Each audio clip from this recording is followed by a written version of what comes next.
allegiance to the flag of the United States of America and to the republic for which it stands, one nation, under God, indivisible, with liberty and justice for all.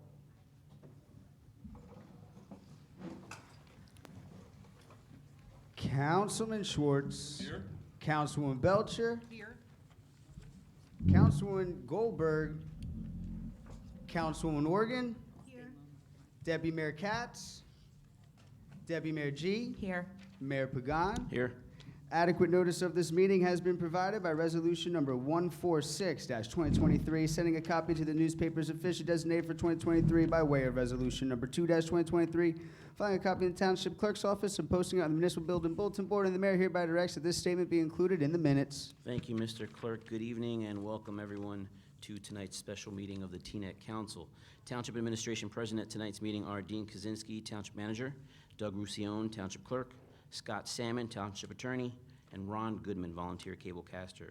For the public's information, this meeting is in person but is being recorded to be posted online. The next televised regular council meeting will take place on Tuesday, December 12th at 6:30 p.m. The public portion of that meeting will begin at 8 p.m. We have a menorah lighting at 5:30 p.m. on Monday, December 11th at Town Hall, and invite everyone to please join us for that. And lastly, council did not meet in closed session this evening because this is a special meeting.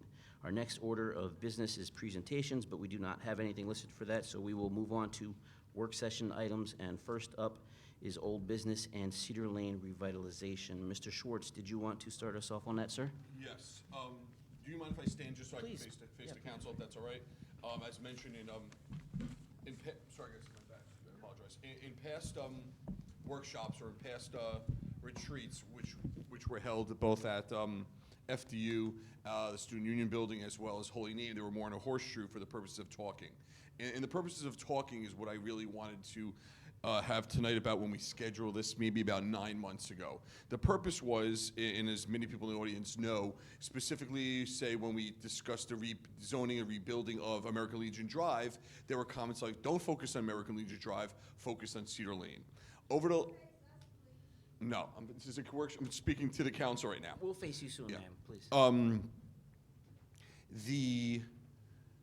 I'm sorry, I was interrupted. you're And Your train of thought was, instead of American Legion, they were saying go with Cedar Yes. Lane. but- So over the last few years, we've been meeting with landlords or trying to meet with landlords. I've discussed this almost every one of you. I've walked Cedar Lane with almost every one of you. I've walked Cedar Lane with management. I've walked Cedar Lane with zoning, with planning board officials. And the purpose of what we want to do tonight is in sub-zoning meeting, we've had quite a bit of conversations over the years on what can we do with Cedar Lane. We've had conversations in private settings, and we've never had these conversations in an open setting. And the purpose, what we wanted to accomplish tonight, was have a conversation amongst us of what we each want to see, do, feel on Cedar Lane, if it could work, if it can't work, if we tried, if we haven't tried it, so we can say, is this the way to the future? So some key potential takeaways is A&R the key to the future? Is rezoning, if we didn't do it, the key to the future? Is a redevelopment agency the key to the future? Is eminent domain, which is something I'm not in favor of, but is eminent domain the key to the future? I've asked our attorney, our redevelopment attorney, Michael Ash here, who will be available for some questions on specific examples if you say, hey, what about X? So the purpose of tonight was just to start this conversation amongst 5, 6, or 7 of us to see what do we want to see on Cedar Lane. And I think it's important to start out with something that community members mentioned that we've actually tried and the manager can expand on.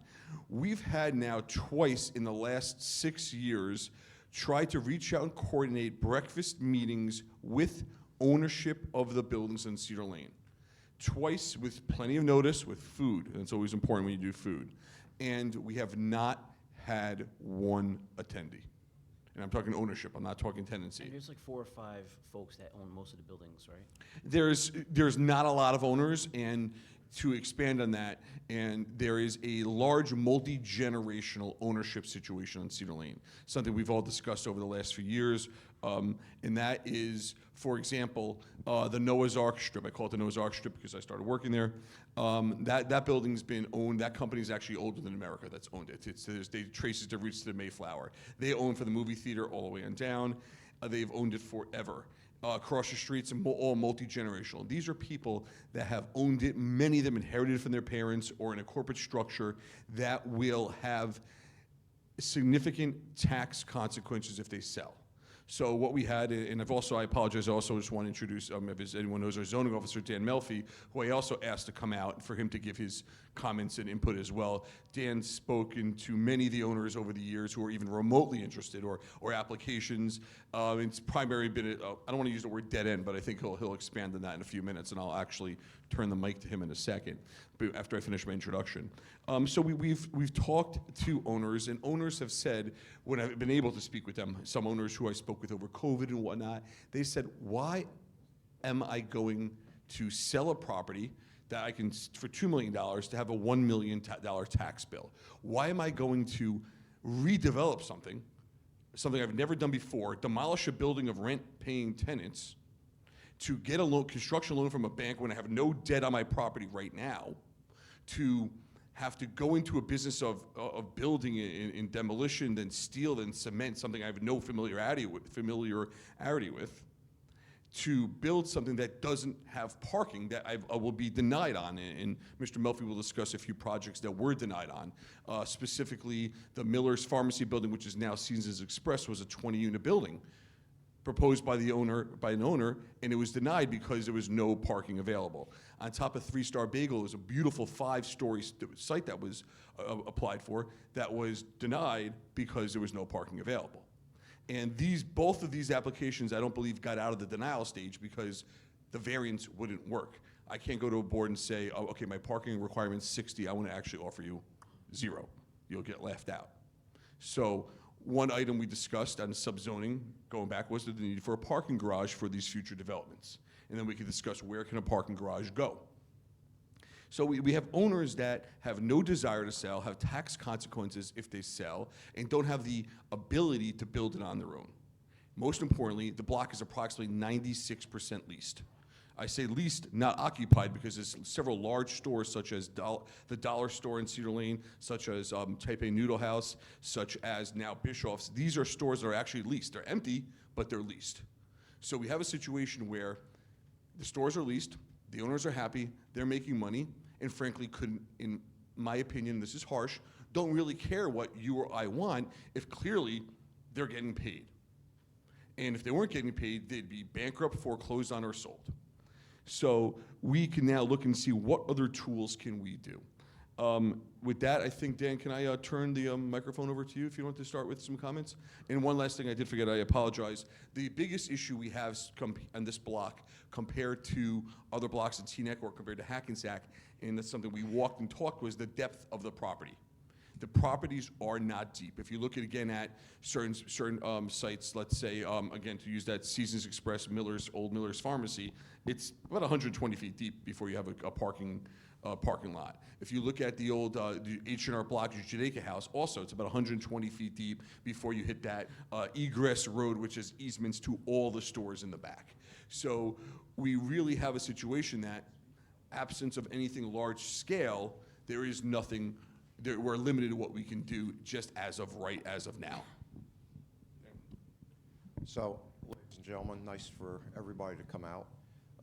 I've been here since 2006, and there's really only been 2 major properties that have changed hands. One just recently, which is just, I'm trying to get my directions right, just east of the railroad trestle, that little building over there where you have the Italian restaurant, the deli, and there's a bunch of office buildings upstairs.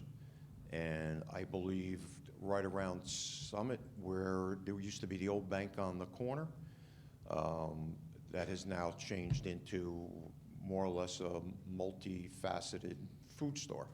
And I think LabCorp is next to that, and there's another store next to that. Part of the problem, like Mark says, is the owners that are there are multi-generational. They have absolutely no incentive to do anything. I've talked to some of them over the period of years, and they come to me and they say, well, can you get us some money for doing improvements? And it's like, yeah, I could probably find an agency that'll get us some money to do some of the improvements. The problem is, you got to come to me and show me what you want to do. You got to spend some money. You got to do some drawings. You got to do some other things, and it kind of dies at that point. I think the town has to act first in the sense of, we got to provide some parking. Parking isn't permitted for some of the uses. We can change the zoning, but changing the zoning saying you don't need any parking really doesn't help, because if people are driving down the street and they have no place to park, just because you say you don't need parking, they're not going to go in the store. Hence, you drive up and down Cedar Lane at various times, and you find a lot of places that are, a lot of people that are double parked, or sometimes triple parked, on the street. So just because we're going to provide parking, or just because we're going to allow parking, unless we provide the parking, really isn't going to help us all that much. And once again, like Mark says, it's multi-generational. If they try and sell the building, they're going to get killed with these massive tax, from the IRS. And there's nothing we can do to kind of give them an incentive to do something to their buildings, unless we try and present something to them that's, we're going to take from Palisades Avenue maybe all the way down to Elm Street and come up with this plan where they're going to have to be part of. But they're going to have to spend money. And I don't believe that they want to spend money when they already have their cash cow with a ton of money coming in, and with no liabilities whatsoever. Even if they knock down the buildings and build a new building, that doesn't mean that the tenant was there is going to come back, and they probably won't, because the rent is going to increase beyond what they're paying now.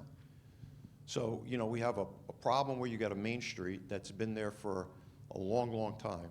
It definitely needs to be revitalized. To be honest, I would rather see almost all the old fake facades coming off the buildings and it going back to what the facades were when they were originally created. Get rid of a lot of the signage, a lot of the hokey lighting that's going on from one end of it to the other end of it, and actually see what it works.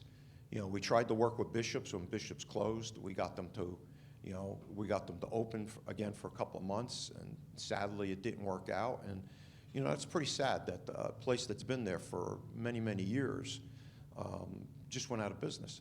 I originally am from Lodi, and I used to go to the movie theaters when I was a kid, someplace in Paramus.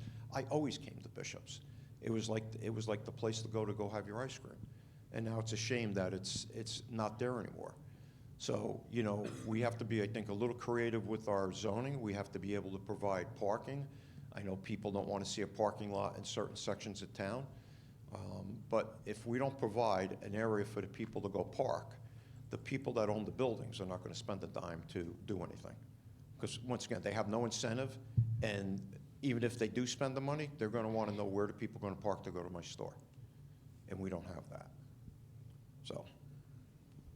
Anyone else on council have any opinions or thoughts? You want to mention?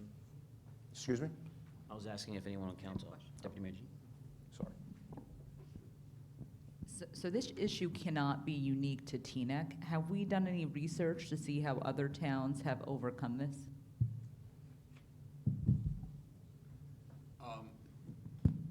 So you're not going to want to hear my answer. My answer is yes. Hackensack. So we know what Hackensack did. Hackensack had this problem for years. They were just dying out, and they just went all in. And after they went all in, they doubled down on all in. And they're creating, and they are a city, not to say in the words of a city with the city of Hackensack, more they consider themselves to be more of a city. And they did a redevelopment agency, and which is, I believe, consists of the entire council of a whole, if I'm correct, according to their planner. And they've done a massive combination of AI&R, eminent domain, and have really just are knocking down buildings. I'm not suggesting we do that here. The level that they're doing it on is, I don't want to use the word obscene because it's enough for them, it's not for us. But it is a significant scale. Englewood started with large parking garages. There was a whole to-do about that because people didn't like how big it was, but that was one of their first pieces where they started that garage, and then they're taking it, and it almost certain developments came forward, and they put quite a bit of buildings throughout town. Bergenfield is just starting to look at this right now. They're just starting to rezone large parts of South Washington Avenue, so they're really too new at this. And any of the large towns really don't apply to us. Obviously, Paramus and Fort Lee are of no connection to us. One heavily retail, one heavily high rise. So that's really not appropriate for even me to compare. Just a follow-up question, but Hackensack is focused mostly on residential. What have they done in their business district? So their business district is where they put the residential. So if you ever walk Main Street, I'd love to walk with you. Councilwoman Organ and I walked it, jogged it quite a bit of times. What they did was they knocked down many low-rise buildings on Main Street itself, and when they rebuilt it, they put retail back on the street front, back on the street level, and large buildings on top of it. Several other large buildings, such as the bank buildings, they actually just recreated from a bank office building into condominiums. Across the street, obviously, they took the Bergen Record building, which I'm sure everyone's seen. If you haven't driven by, it is stunning. They took a parking lot at the Boulder City parking lot, and we met with their developer. It's called now the Ivy and the Green. It's 2 large buildings, and what they did was they had the developer, who's a Teaneck resident, do the municipal parking down below, so they actually not only did they not lose spots, they actually gained municipal spots, and then they built the buildings on top, and they are beautiful buildings. I will say, and I can't say this exactly for certain, but very close to certain, many of the buildings, if not all, do not have an affordable housing component. I say many. I don't know if that's true for all of it. That's not something that the council and Teaneck have ever been interested in ignoring. We've always insisted on our affordable housing. So I think that answers your question. Right, they're looking at the Sears building, what to do, whether it be retail in front or keep the facade, and a few other sites that are being demolished. But if you've never walked it, I'd love to do that with you. Ms. Belcher? I'd like to just basically say that, thanks for that overview, Mark. I think it's important to say that I think most residents from the survey that we published, the responses we received, I believe everybody kind of wants to see an improvement of not only Cedar Lane, but our districts, all of our business districts. But specific to Cedar Lane, I think one of the things that is of concern is, as property owners, to incur the burden of cost to improve is a major concern. So one of the things that I know that some towns have done, to Deputy Mayor G's question, is they have created public-private partnerships. And these public-private partnerships have come from entities such as the New Jersey Economic Development Authority. I don't think Cedar Lane, as we approach it, is not to just approach it as real estate, as buildings, as brick and mortar, but I think we need to come up with an economic development plan. And the economic development plan speaks to what do we want to see? How is this improvement going to expand our businesses, our housing, our parking, so it is totally comprehensive. I'm not so much in favor of creating a garage for the purpose of saying, okay, what's next? I think we need to look at the overall plan, the overall economic development plan of the entire Cedar Lane that encompasses retail, it encompasses the actual owners of the buildings, what to do, how far do we go up for housing, and as well as parking. Those are my thoughts. Ms. Organ? Just a question on that. Are we legally allowed to do that if they're privately owned? We don't own any of that property. So I would answer it by saying that certainly we have to invite the owners. Certainly, I mean, they're definitely, I mean, they own the footprint. But I think one of the things that I'm listening to, and correct me if I'm wrong, Mark, you said in the last 6 years you've asked for 2 meetings, and no one has shown up for the most part. I think that, to answer your question, I think that it's important that we continue to engage them. Have we done a survey? Have we asked them? Maybe they don't want to show up in person, but perhaps they would answer a survey. What do they want to see? I understand generational wealth. I understand that they want to retain and they want to pass on. I totally get it. But what does it mean? What would they like to see? Would they like to retain the footprint and be willing to do some type of public partnership to expand up? What are some of the options? Personally, I think we need to engage beyond who we are. I think we need to have visioning sessions. I think we need to bring in entities like Rutgers Real Estate School to give us some thoughts, give us some ideas, give us some options and possibilities.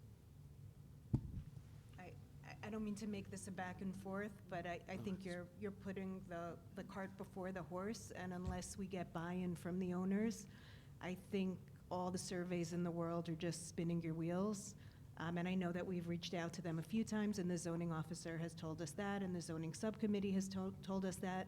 And as recent as a few months ago, you invited them to a zoning subcommittee meeting, you brought breakfast for them, and they didn't show.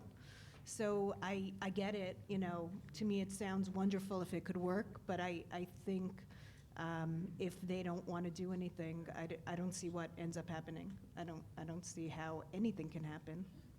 But you know what, Councilwoman Ogden, I want to just say that I'm sure we're not unique in that scenario. I'm sure there are other New Jersey towns that have had generational owners that have not been willing to really see the vision. So all I'm saying is that we have to create the vision. We have to help them see that, okay, I think they're basically saying as owners, show me the money. Show me how I can retain my ownership. Show me what it would mean in terms of if I were to allow a redevelopment plan, what would it mean for me? I mean, it's like the WFM, what's in it for me? So I think we have to be visionaries. I think we have to give options in terms of, engaging them in terms of what they want to see, but I think we also have to provide what are the possibilities. I'm skeptical, but I hope you prove me wrong. Yeah, just to expand on that, and I don't think my question really ever was fully answered. I don't think we can just look at Hackensack and Englewood as comps. I think we need to look, their main streets are dying across the country. This isn't unique to Bergen County, Teaneck, et cetera. I think we need to look way beyond our county, our state, and see what has worked elsewhere. There have got to be other examples of dying main streets, what folks have done. I'm sure the generational ownership is not unique to, again, Teaneck, Bergen County, et cetera. We need to look at other comps and do the research and figure out what options are. Because to Karen's point, if we don't present the owners with viable options, they're not going to do anything. So I think we have some homework to do before we can decide how to move forward. And just another point, and then I'll stop, but I think that's homework that has to be done before we move on with the master plan. I can't imagine coming up with a new master plan that doesn't include all Councilwoman Belcher's suggestions about Cedar Lane. Mr. Manager, can you weigh in on any of our past attempts, if you don't mind? So I was asking, thank you very much. I was asking the manager to please weigh in. I thought it was twice, Mark, that we invited the store owners at a zoning subcommittee, and that wasn't 6 years ago. That was within the last year that we invited the owners to come in and to discuss this at our zoning subcommittee meeting. And again, that was over the past year. And certainly, I think we really need to look at the expertise of our planner and our redevelopment attorney, who are very well versed in this sort of topic that we're dealing with. So no better introduction than that. Okay. Mr. Asher, thoughts, please? So there are other municipalities who have struggled with a lot of these same questions. I would say generally, the way that towns address the decline or the stagnation of their main street and downtown is to make an environment that is, excuse me, hospitable to their own private investment. So there have been a lot of concepts discussed on the dais so far. There's only so much that you as a governing body, as a town council, can actually control with the laws and tools that you have in place as a municipal body. But you can use those tools to incentivize the private sector to reinvest in their own properties. And if you create that environment,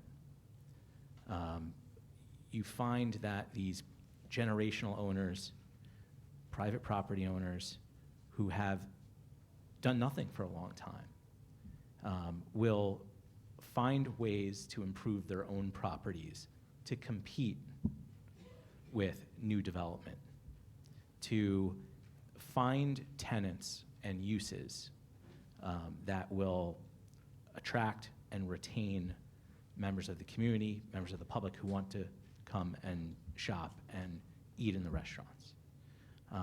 And there are certain real estate assets that the town does control, including your surface parking lots in the downtown.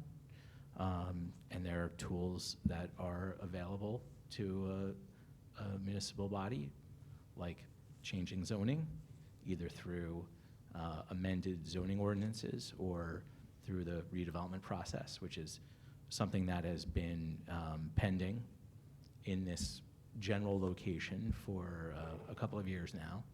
And it's something that we continue to investigate. And those are the things that you can do as a municipal body to try and encourage that private investment. And so, it's important to understand the council's role. It's important to understand the statutory framework that you have. And you can find a plan to execute once you have the vision for what you want to see there.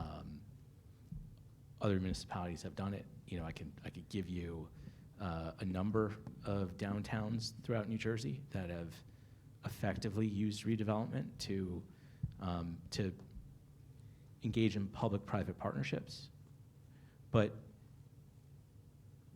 public-private partnerships separate and distinct from the private reinvestment in the downtown generational type real estate buildings. And one follows the other. An example that I thought of, that I thought was a good comparison to the issues that Cedar Lane and Teaneck are experiencing. There's a town in Middlesex County called Metuchen. I brought this up at the community input meeting. I think it's a good analogy of what real estate assets you do control, the tools that you have available, and the desired effect. And Ron, if you want to put the slides up.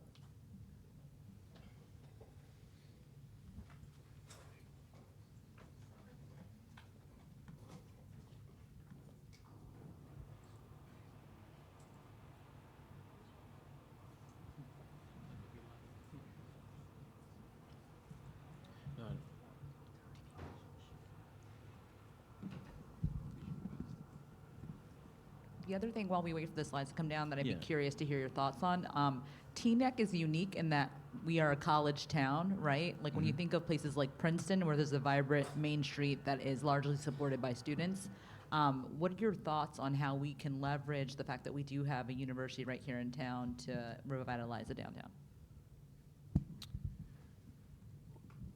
Well, Princeton is kind of a unique place even unto itself.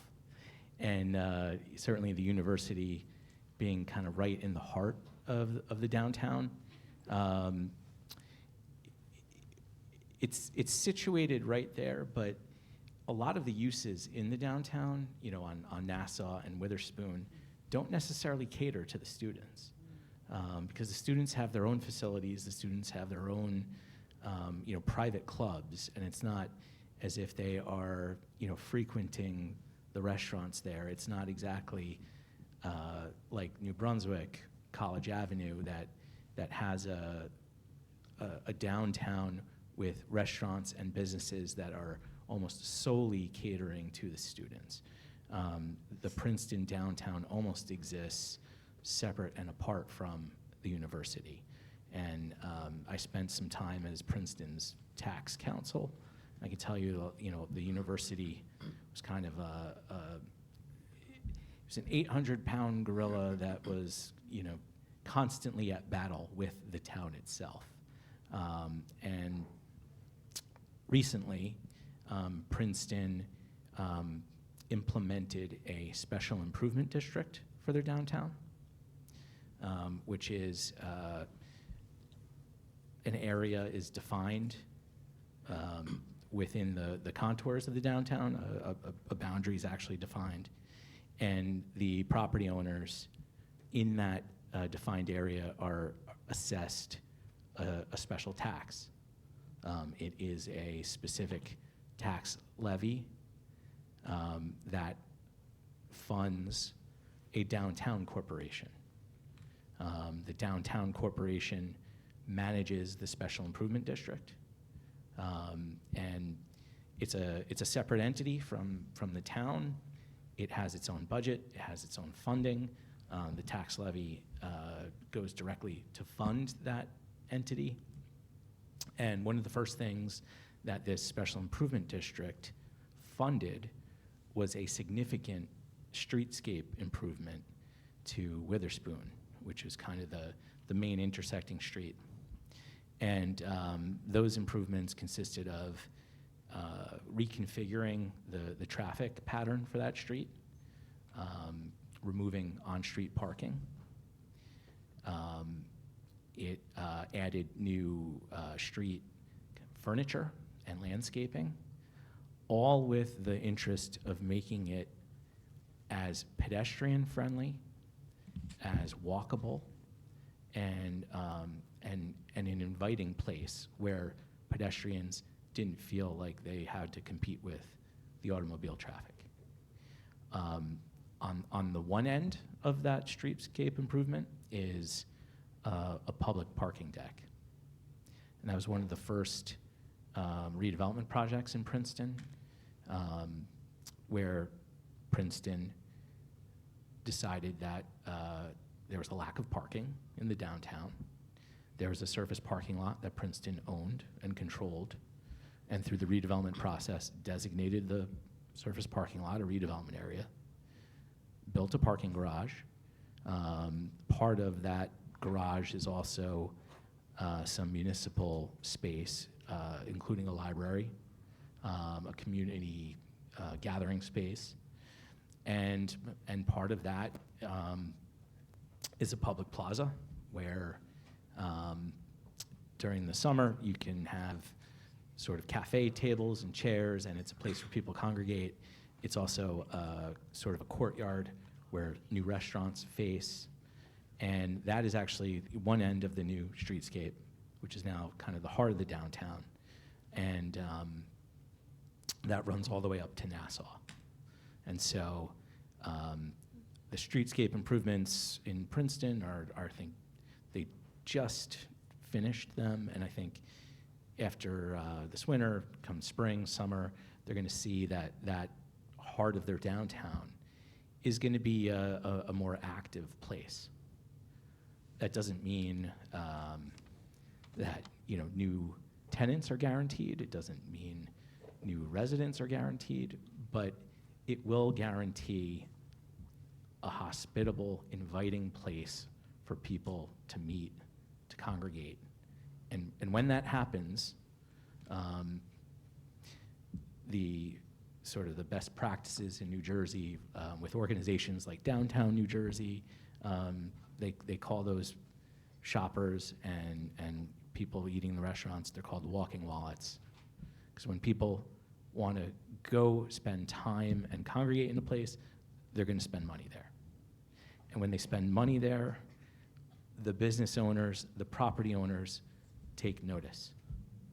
And that's when you have the reinvestment from the private community. When they realize that they could be charging more rent to a higher end restaurant or a bigger retail space or a national retailer, because all of a sudden there is demand for that downtown. People are constantly circulating. That's when you see the private investment. One point I just want to mention is that Cedar Lane did have a SID years ago, and it just, we can talk about why, a SID may be something to look at again or not. But one last thing I just want to mention too is that the ability to create better infrastructure, meaning buildings, actual buildings, attracts more regional and national franchises. Yes.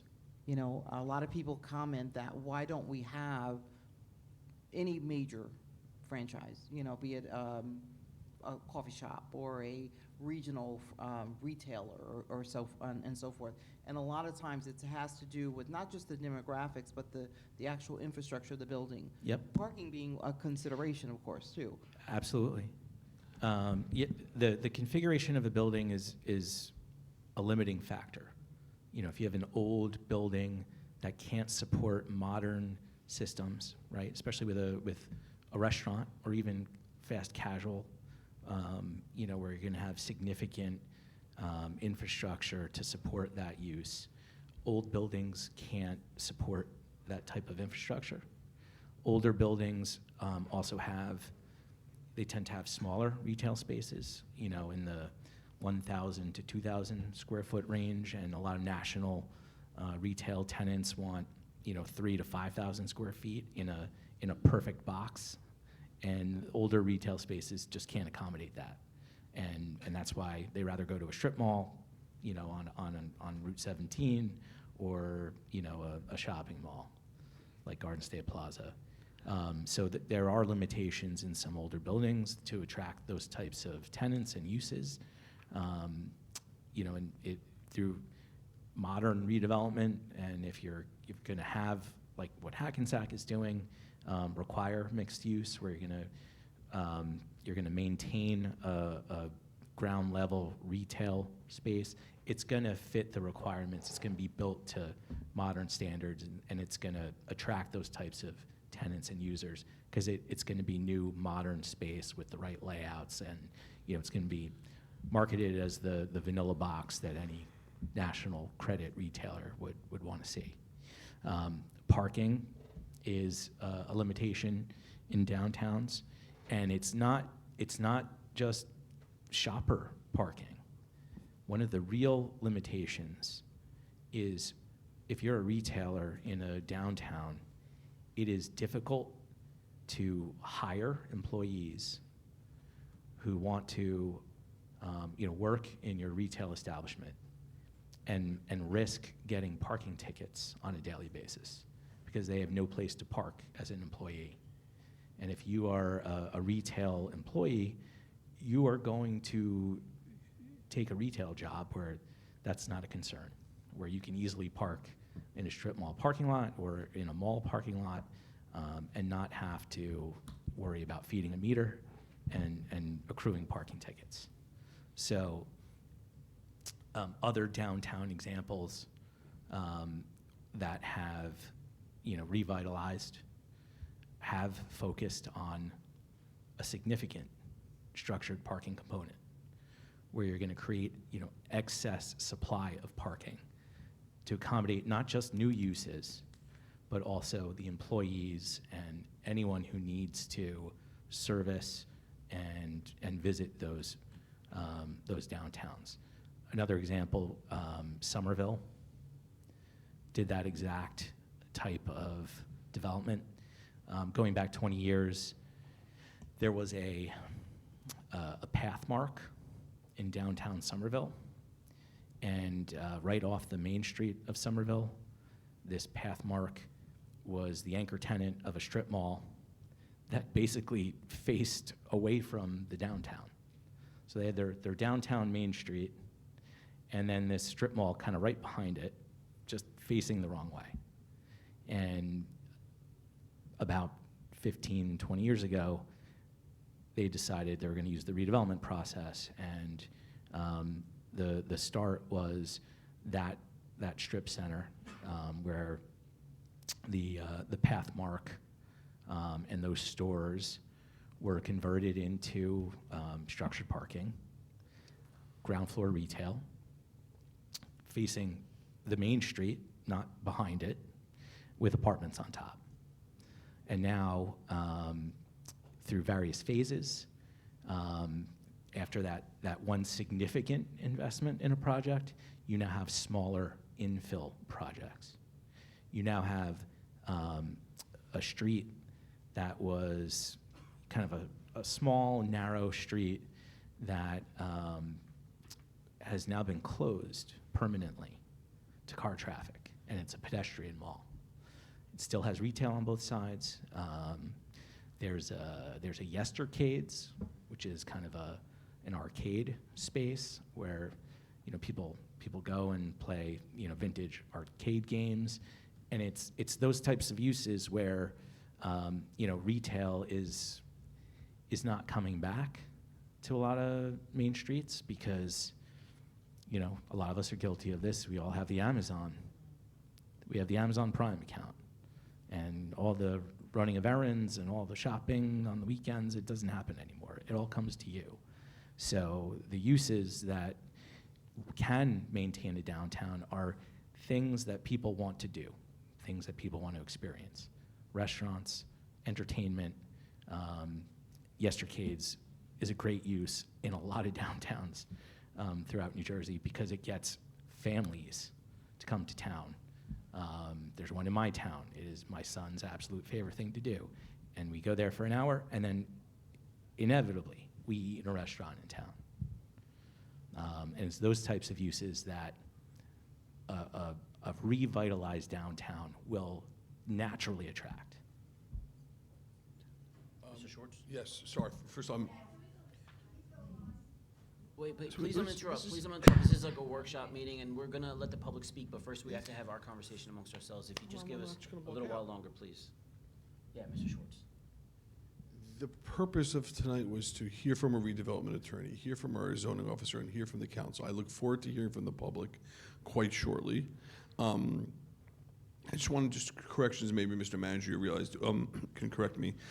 Cedar Lane is actually a SID currently, if I'm correct. We consider that legally a SID structure. Yes, And that the that's correct. taxes are assessed, and that's our budget every year that we Yes, approve. that's So it is, presented, now, we have our resident Cedar Lane, redevelopment, Art Vasquez here, I'm sure he'll have a lot to say about that. The problem is I don't know how to get over the fact that it's almost entirely leased. I don't know, I don't know if I'm an eminent domain, and again, not to use that word too often, these stores are paying their taxes, paying their rent, it just may not be stores we like. So I'm not really sure, do we wait for that master plan? And Mr. Attorney, you were saying, do we wait for the master plan to come out? Do we then have our planner, and this came up, someone else brought this up a few months ago, the AINR for the entire Cedar Lane? And is that something we do? Is that something we do under a redevelopment agency, which is very similar? I took the notes on the EDA, and we'll look into that further as well, so we can try to tie them all together. Sid, I'm obviously crossing out because we have that. So, Mr. Mayor, I know we skipped you before. Did you want to weigh anything, Mr. Manager, Mr. Mayor? I'm just concerned about Kentucky Fried Chicken going out of business as well, and I don't know if anyone has heard anything about occupancy for that building that came on pretty quick. It came out of nowhere. I mean, I usually have a pretty good handle on what's opening and closing on Cedar Lane, and it just closed. Yeah, I've gotten some interesting phone calls about cannabis and that property, and I told them that it's not zoned for that. Who knows what's gonna happen in the future, but as of right now, it is not zoned for that. And you asked about Princeton. FDU started reaching out to us just a couple of weeks ago because they're starting to throw around some ideas of possibly developing their space along the river where the parking lots are, where the dorms are, and it's something that they want to start talking to us all about, but they're first trying to brainstorm what they might want to do because they know they have to work with the town to even consider something like that. So we should be getting some contacts from the FDU pretty soon about something along those lines. You know, Mr. Mayor, when I was at the League of Municipalities, I actually sat next to the mayor of Madison. And, Nice you guy. know, we're kind of sister cities. So to Mr. Ash, maybe that's a city we may want to look at in terms of they have the other FDU campus. So how is their downtown? How is their, in terms of, their retail space and so forth? So it's just a thought that I thought about. And Just some little history here. We actually, and the attorney from Jason Tubell's office is here, we actually approved right before, it could even be before the last cycle, like 2011, a new building for FDU right in the right along the river. I think it was a new student union building. Then they came about, the hotel conversation came up, which of course we love because hotels, we tax, we get a hotel occupancy tax. Part of the requirement was for them to redo the parking lot, redo the lighting, and many of you probably know, they did that. It's obviously a beautiful campus, so I'm not sure.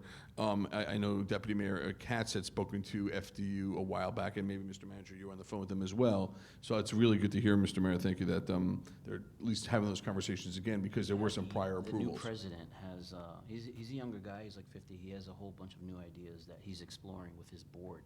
And once they actually start having a more in-depth conversation about that, they want to start talking to us to see what we might Excellent. be willing to do. Okay, excellent. I was hoping, unfortunately, Councilwoman Goldberg just left, and she and I had some extensive. Yeah, she has a family emergency, so she had to run out. Okay, she had quite a bit to go over in this. We had some heated sub-zoning committee meeting the other day on this matter. So, is there any other comments before we go into the public? I know one comment that she, Please. because I was. Yeah, and I does was- Mr. Ash want yeah. to talk about this Slides. after Mr. Sorry, Oh, Jeff, yeah, I the slides. Oh, yeah. I just want to mention one thing that, from that subcommittee meeting that we had, that Councilwoman Goldberg said is that she is not in favor of AINR for Cedar Lane. So I remember having that heated discussion about, or perhaps a redevelopment plan.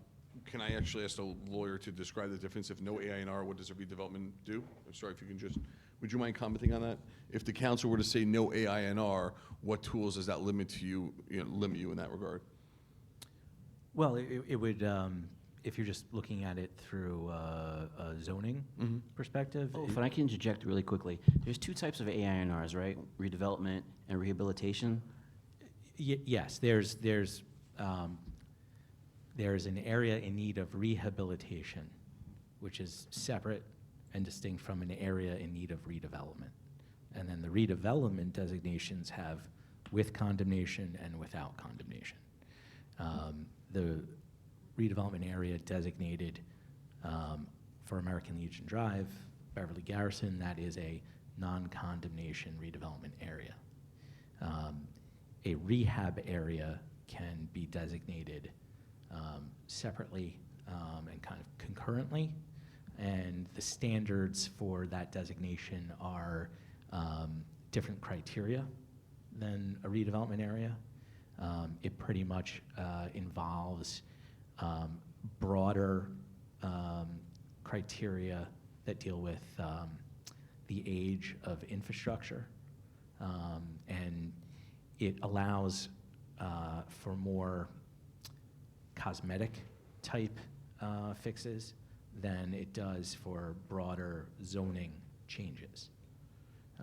And one of the key tools with the rehabilitation designation is the ability for pilot agreements, but short-term pilot agreements. So a 5-year tax abatement versus a 30-year long-term tax abatement. And under the 5-year, if a downtown property owner were to make improvements to their property, if it was in a rehab area and if a short-term tax abatement was a possibility, then the value of the new improvements made by that property owner would be stepped up on a 5-year basis, starting with no new taxes, then 20% of that additional incremental tax assessment, 40, 60, 80, until after 5 years, they're at 100% of the value of the new improvements, but they're still paying their underlying tax bill for what existed. And that's one of the key tools for the rehab area. Mark, did that answer? And I'm sorry, Ms. Belcher, go ahead. No, just. The slides. Oh, okay. Mr. Ash? Okay, so the slides, so what you're seeing here is, it's a map of Cedar Lane. It's broken out into tax lots. There's different coloring based on the category of ownership. And this I think maybe highlights and adds a visual element to what Councilman Schwartz was saying about sort of the depth of the properties along Cedar Lane. And even if you were to try and assemble multiple properties there, it's not going to have a footprint that is going to be able to, accommodate what we had mentioned earlier, sort of the modern, more efficient spaces that can have retail, that can have on-site parking, and that can yield higher floors with residential on top. I think what this slide helps visualize is everything in sort of let's call it a salmon color. Representing. Yeah. Everything in the salmon color is the commercial. Everything highlighted in fuchsia is municipally owned. There we go. And you'll see sort of at the end of the Cedar Lane Commercial District that what you see in the fuchsia is the surface parking lots. You have the Beverly Garrison and the American Legion Drive parking lot. Now, those spaces, while they are not directly on Cedar Lane, they certainly support Cedar Lane, and they are adjacent to the Cedar Lane commercial district. But these are the assets on Cedar Lane that you actually control. And so the Crossroads proposal, based on the existing redevelopment area, it's a natural starting point because that is what you as a municipality control. Those are your key assets in this commercial downtown setting. The rest of the slides, I had mentioned Metuchen. I had discussed it at our November 20th meeting. And if you asked me to find an example of another downtown in New Jersey that had the same issues that Teaneck is experiencing, I keep coming back to Metuchen because a lot of the issues are the same. Can you put that up for her? So would you mind putting it up? Ron, slide, please. That is a map of Teaneck. Ron, next one. Okay, that is downtown Metuchen, and that's using the same website database that we had your Teaneck map. And if you see the orange at the bottom of the map, that is the rail line. That is the Northeast Corridor line that New Jersey Transit and Amtrak both use that provides commuter rail to Manhattan, Newark, other places. Metuchen is it's a bedroom community. A lot of people who live in Metuchen do take the train, commute to Manhattan, other places. Metuchen is a donut hole surrounded by Edison. Edison does not have a downtown Main Street, but Metuchen does. Main Street is located kind of at the right of the slide, perpendicular to the rail line. Main Street, Metuchen, consists of about 4 blocks of retail with 2 to 3 stories above. A lot of the retail it's restaurants, small shops, with apartments and some office buildings and office uses on top and throughout. For a long time, the Metuchen downtown was in a state of decline, stagnation. Retail uses were competing with 2 regional malls. You have the Menlo Park Mall, a mile away from this location, and the Woodbridge Mall, which is maybe 2 miles from this location. And for a long time, this downtown did not have revitalization or reinvestment. Vacancies were high. Businesses that did open, there was a lot of turnover. I personally can attest to this because I grew up here, and I would see this over, my upbringing in the area and, my return to that area. And, everything continued to turn over.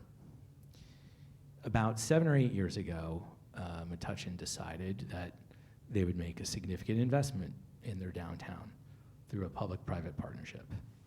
And the sort of blue boxes that you see that are contiguous to the orange rail infrastructure, those are 2 new apartment buildings.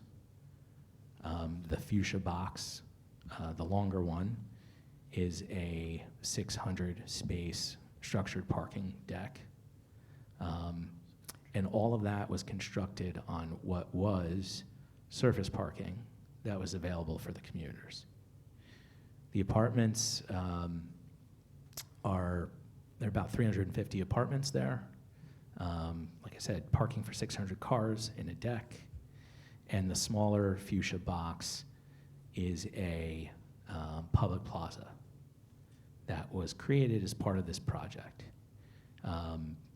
I think this is a very good comparison to, I'm not saying Metuchen is Teaneck or vice versa, but this is an example of a municipality that had certain assets that they controlled, certain goals that they sought to achieve, including helping the Main Street downtown, revitalizing their downtown.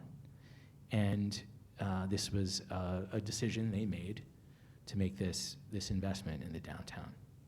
And I think it's, by their measure, it has been a success.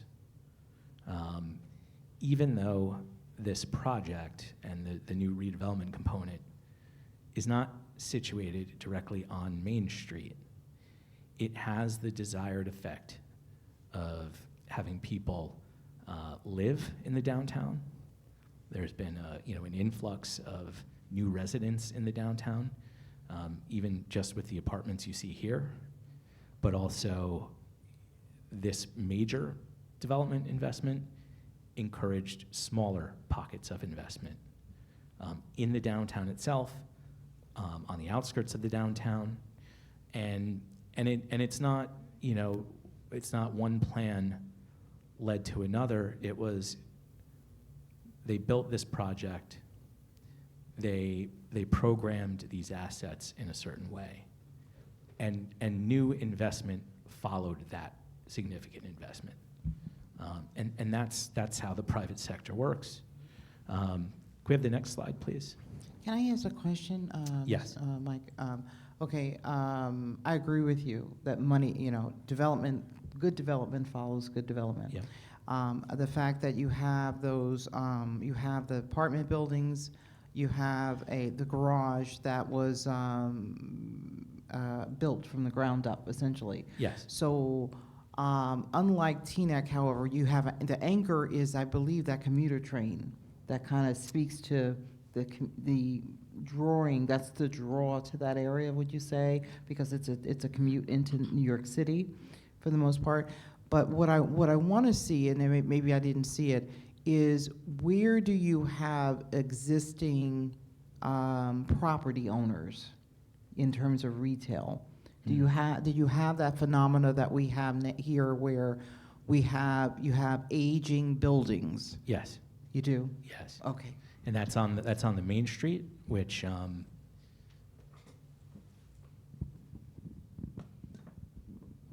It's hard to follow.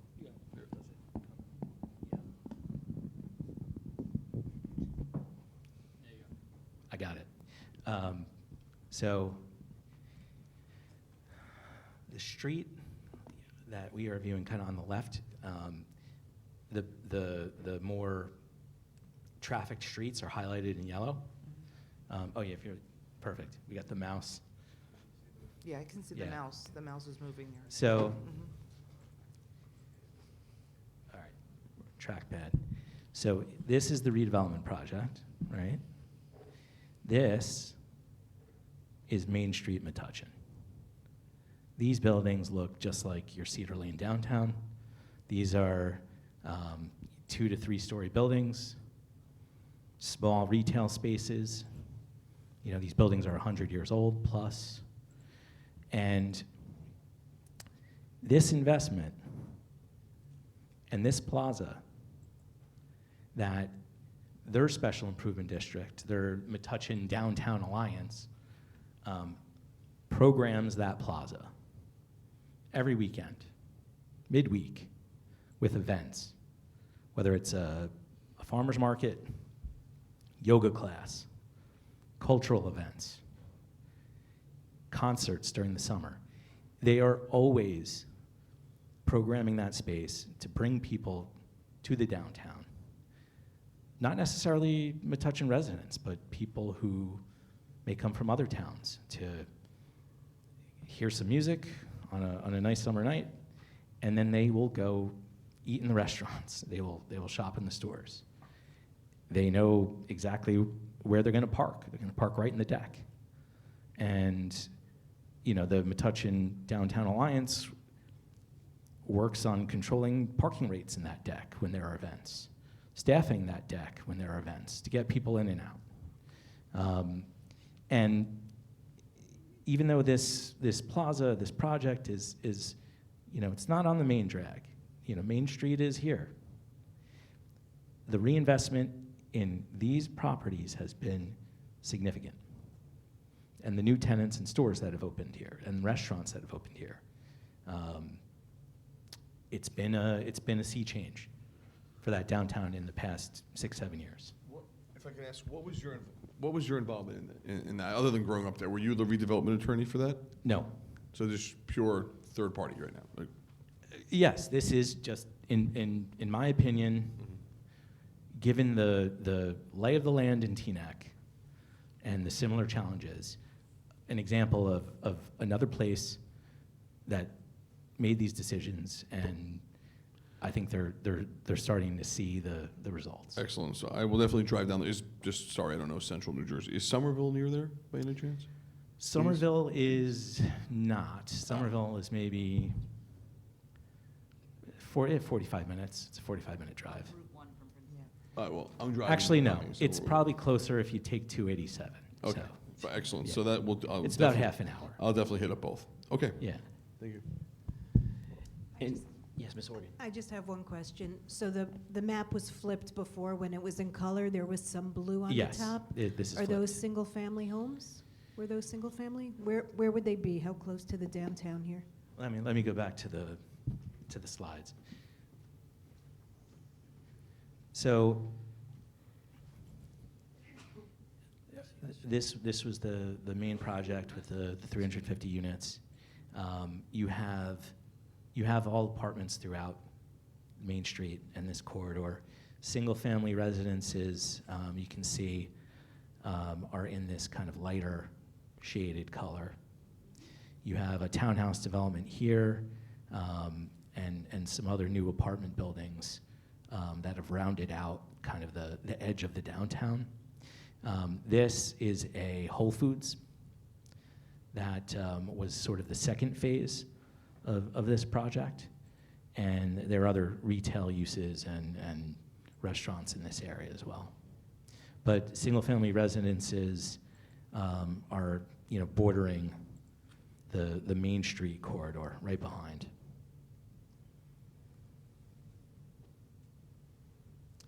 And I'll just go through the rest of the slides quickly. Right, that's just a Google Earth image, and the perspective is flipped. This is the plaza. This is the residential building. This is the parking garage. This is how the Metuchen Downtown Alliance programs events. Hey, Mike, can you do me a favor? Go back to that garage one time. Is that garage like closed? It's bricked on all sides? It is, Or is there, is it can be seen from the outside as a garage, or does it look like a building from the outside? it mostly looks like a garage. You can see there is this architectural detail where you have brick The top. and a cornice on top. You know, garages can be designed and camouflaged in all different ways. A good example of this is in downtown Ridgewood. There's a garage that when you drive by, you have to glance kind of 2 or 3 times to realize it's a garage. It looks like a condo building. Milburn built a garage in their downtown that blends right in with the architectural detail. And a lot of downtown setting garages, are sort of built contiguous to new projects, so they take on the same architectural design. So you see the cornice here on the garage matches the same feature on the residential building. Thanks. Like you said, here's programming of the public plaza, a cultural event. I think this is Chinese New Year, farmers market, summer concert series. And this plaza gets packed with people that will then go and frequent the downtown. They also have, before the high school prom, everybody comes to the plaza to take the pre-prom pictures. It's really, it's a gathering space for the community. And it's just a vacant, paved expanse that, with the right mix of management and investment from the rest of the downtown, it activates and it has the desired effect. For me, I think the most telling use in that downtown of their success is it's a plant shop.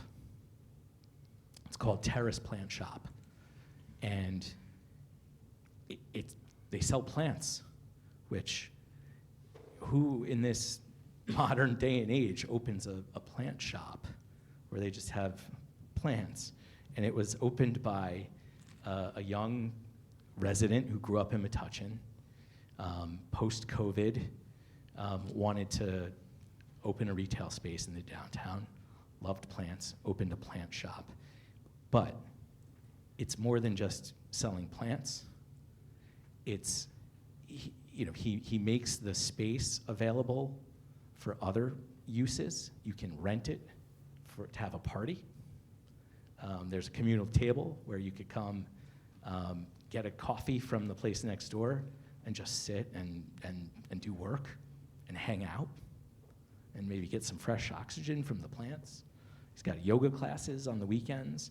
It's a retail space, but it's also an active, and it's an experience, and it's a place for people to go. And if you go and you hang out there, you're gonna buy a plant. You just will. So it sounds like your Metuchen has like a really serious like arts and culture community.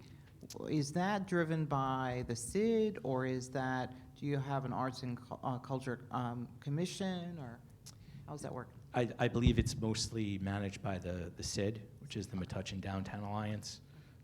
They do have a website. You can check it out, see everything that they're doing, all their events. There's a nice YouTube video about actually this process and how they describe it. Some of what I'm describing is how they describe it in their own words. There is a theater. There's an old theater that is sort of south of the train tracks.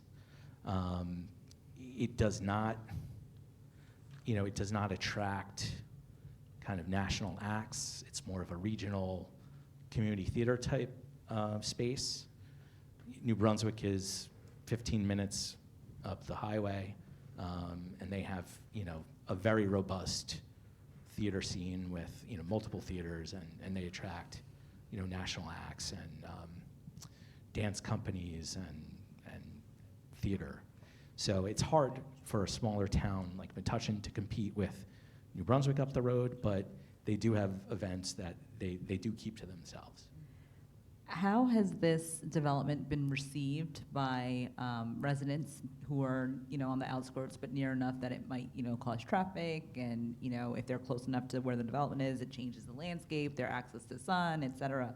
I'm just curious what the reception was from them. Do you know? I don't know, because like I said, I wasn't involved. If I had to guess, I would say there was probably some resistance, opposition, and reluctance, because just like everywhere else where I have been involved, sometimes significant change is difficult. It always is. Yeah. I'd also be curious to see what the impact has been on other infrastructure like schools, transportation, et cetera. I don't know if that's something you can look at. I don't know about the specific, feedback or impact that these types of projects, that this specific project had on Metuchen. However, someone mentioned the Rutgers Real Estate School. These are statistics that are actually measured and studied. And so there is a study that the Rutgers Real Estate School a few years ago on the impact of downtown redevelopment on schools and literally counting the school-aged children that these types of projects generate. And it's fairly nominal. It's about, I think it was about 6 children per 100 units. And since that white paper was published in, I think, 2016, 2017, people in the industry have continued to track those metrics, and they actually find it's less than even the published standard. There was recently a white paper on parking ratios, where the Rutgers Real Estate School sent surveys to the actual developers in these downtown settings to count the number of parking spaces with the number of residents that actually have cars, and concluded that, typical downtown parking ratios are about, 1.8 spaces per unit, and the actual real world ratio is about 1.4. So I think there is a lot of information and data available that help shape decisions like this. Professionals like our planner, Keenan Hughes, he's certainly been involved in studying these things. He prepares community impact statements for projects, and he's aware of these metrics. And these metrics can help guide decisions about these types of projects. Thank you, Mr. Ash. Does anyone else on council have any questions or comments? Thank you. That was excellent. No? I just have a quick comment that National Association of Realtors says that by placing residential in downtown, like main streets, it makes towns more walkable. So it makes towns more conducive to people walking, everywhere. And the fact that this Metuchen has a train there, literally you could live there and not even own a car, because you could take a train and then, walk everywhere else. So, yeah. Thank And, you, and Mr. I could add some anecdotal evidence to that. I recently, I had to move out of my house for 6 months while we were doing some work, and I moved into a downtown apartment in my town, and I walked everywhere. And even though I had cars in the garage, a lot of the garage spaces that were built were empty and not used. And so my, professional opinion based on my own experience was that, this was a building with 79 units, mostly 2 and some 3 bedrooms, and the parking requirement was excessive, and that the parking that was built was overparked. Mr. Manager? Just quickly, we had Joanne Samaluka in from Bergen County Economic Development, and they certainly provide some wonderful resources such as revitalization planning, expansion, relocation, demographics. They do a lot of data. So if that's something that at some point in time I think we should consider, and that may be the quickest, easiest way for us to maybe get some good ideas moving forward. And she just invited us to a breakfast next week, Yeah. the film thing. Yes. Yeah. Anybody else on council? No, we're good, so we can move on to the next order of business, which is new business. Does anyone on council have anything under new business? No. Next order of business is communications. Anybody on council have anything under communications? Moving along, council listed items. There's nothing listed, so we are going to move our meeting along now to open up public and good and welfare for public input on any matters. Each speaker will get 3 minutes to speak. Who would like, I see a hand. Mr. Rose, you're first, sir.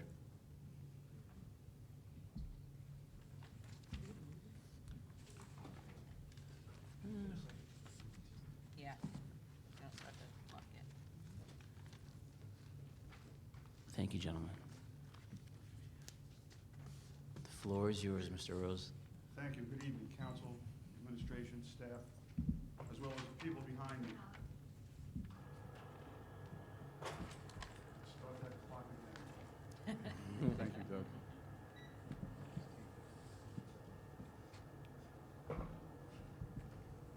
Tell me when to start. Okay, thank you. Good evening, council, staff, administration, people behind me. I'm Howard Rose, and I'll give you just a very short amount of my background regarding this situation. Resident for over 40-odd years. I've been 16 years. I've been on the Teaneck Planning Board. I've had a store on Cedar Lane for a quarter century. I'm a former chairperson for the Cedar Lane Improvement District, and I was there when they did the streetscape. First, regarding Ms. Belcher's remark about Economic Development Committee, we had one. It was disbanded. When it was disbanded, I called for them to, instead of disbanding it, change the members, change the focus, one or the other, or both. It's dead. My store owner, multi-generational, 4 storefronts. He doesn't want to do anything that you're talking about. I'm sure he didn't go to any meetings that were held. Store owners, getting them together, herd some cats, see how far you get. It won't happen. No one's discussed what the impact of doing anything is on tenants. Every store that's rented has a tenant.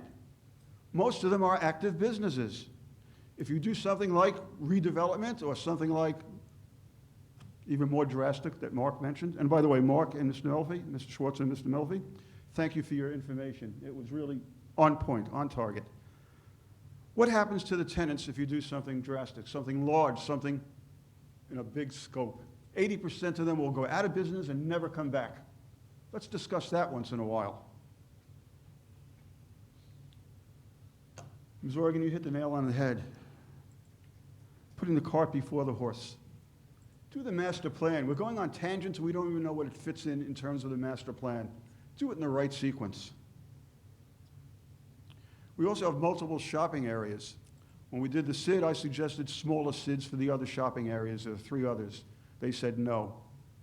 SID owners pay a special tax and continue to do it well after the 15 years ago when they did the redevelopment. The other shopping areas, one of which has been redeveloped a little bit, not much, didn't have to pay anything. It was taxpayer money. Mr. Melfi had a wonderful point on old facades. I wish I could have my old facade back. Unfortunately, someone drove a car through it. Do something with vision? Sounds like a pipe dream. Well, Ms. Organ, maybe you can help us with that. You're on the Cannabis Committee. I'm not touching but touching. It has nothing to do with us.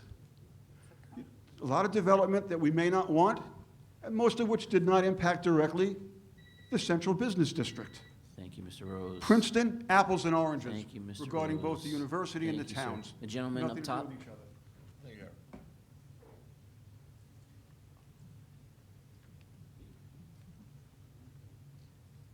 And then Mr. Vatsky, the lady behind you, Mr. Vatsky.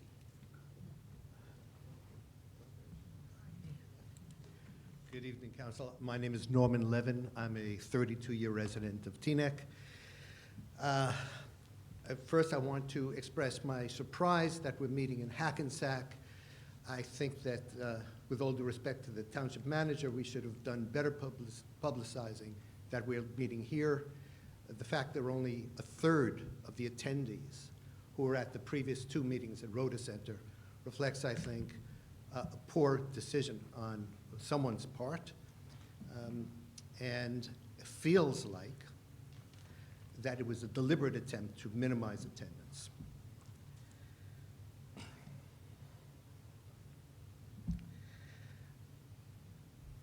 I want to express appreciation for Mr. Asher's enthusiasm for his native Metuchen. Metuchen has a population of 15,000. That's less than half of Teaneck. Somerville, 12,000. Madison, 17,000. Mr. Asher has pointed out that Metuchen served as commercial center for the larger city of Edison. Hardly an option for us, since we're next door to Hackensack. His enthusiasm, again, I think, for the public plaza is irrelevant, considering that we have an amphitheater in our park and have ample opportunity to have public events should Teaneck make them happen. Like Mr. Rose, I want to draw a distinction between landlords and commercial tenants.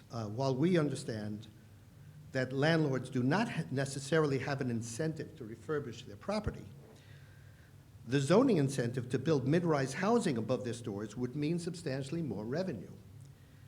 To suggest that the current landlords are getting satisfactory rental revenue is laughable, considering how many empty storefronts we have. The community has been uniform in its objection to a multi-story parking garage. And I think that's something I would ask the council to lay to rest. The community, the township, the residents here have been uniform in objecting to the idea that a parking garage would work. Englewood is a very vibrant town, but no one uses that parking lot. So it's a no-go, as that seems to be the sentiment that you would have heard the last two meetings, sir. And I want to stress also our need to keep the aging population in Teaneck, to have fair market housing, affordable market housing, all of which, should we find a way, whether through an AINR or not, to have housing on Cedar Lane would be the successful route to having a vibrant Teaneck. Thank you. Thank you, Mr. Levin. The lady sitting next to Paula Rogovin? Oh, yeah, they can take the mic to you if that's easier. He'll bring you the mic.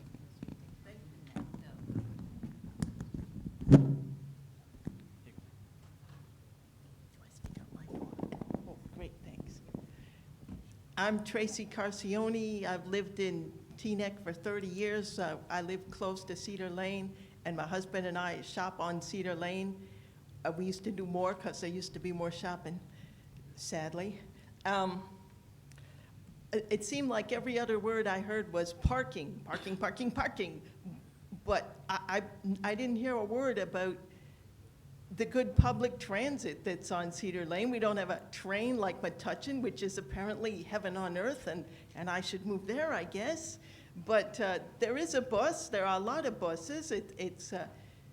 And transit-centric development is a hot thing these days, and so I urge you, don't forget about the bus, and then maybe, you wouldn't need a parking garage that you're so excited about. And that's all I gotta say. Thank you. Ms. Carcione. Mr. Vatsky? Thank you. You're welcome.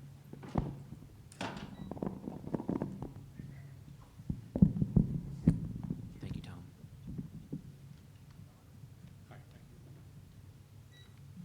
Art Vatsky, most of you know me. I have a lot to say. I've listened to these presentations. This is the third or fourth in a series. You're missing a few basic steps here that as a council you should be aware of.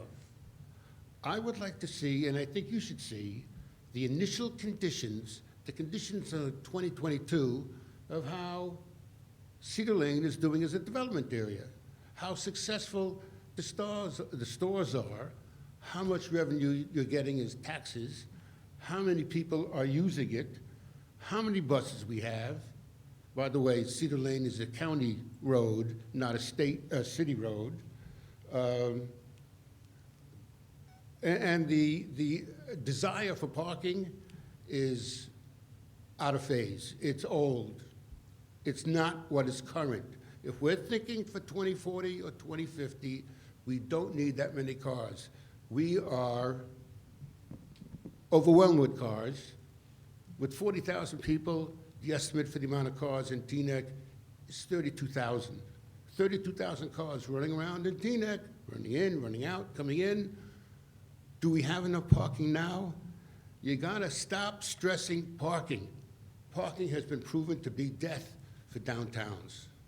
We need alternates, and we have six bus routes in Cedar Lane. That's better than a train line going to Manhattan. 6 bus routes going all over the place. Get a New Jersey transit map and see how many options we have using the buses. You guys don't talk about buses. Okay. Depth of building was a good comment. We're kind of trapped from the prior master planning efforts. Our streets are too narrow to extend to this, but I don't know if we have enough parking as it is now. Maybe we don't need any more parking spaces. Maybe we have to redistribute the parking spaces we have now. Maybe we can reduce some of them and put some taxable property there. Parking and zoning owners won't sell or build because they've got a good deal as it is now. The residents don't have a good deal. We want to hold on to Cedar Lane, and we want to see it developed and improved without being a burden on the neighborhood. We should try and avoid that. The 6-story parking complex is not going to fly in Teaneck. We don't have an organization chart of how many agencies have to go through with master planning. We have a planner here. Is not a planner. What are you? Attorney. Attorney. We have different levels. Thank You Mr. may know. Batsky. My time is up? Yes, sir. Sorry. Son of a gun. A couple of us are going to stick around afterward, though, if you want to talk. Okay. Sir? I've only just begun. But you've gotten my emails, so you know Yes, about we it. read them all, sir. We read them all.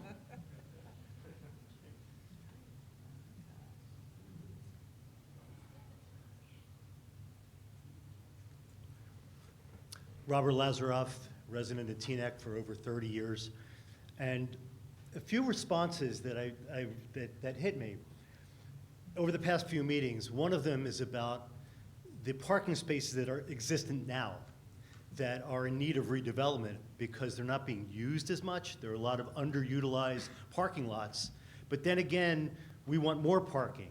And it feels like a real push and pull. There's got to be a truth somewhere that's not quite being addressed. Are these parking lots not being used that we have? Do we need more parking? There's a real confusion that I have as a resident of what that push and pull is in terms of parking.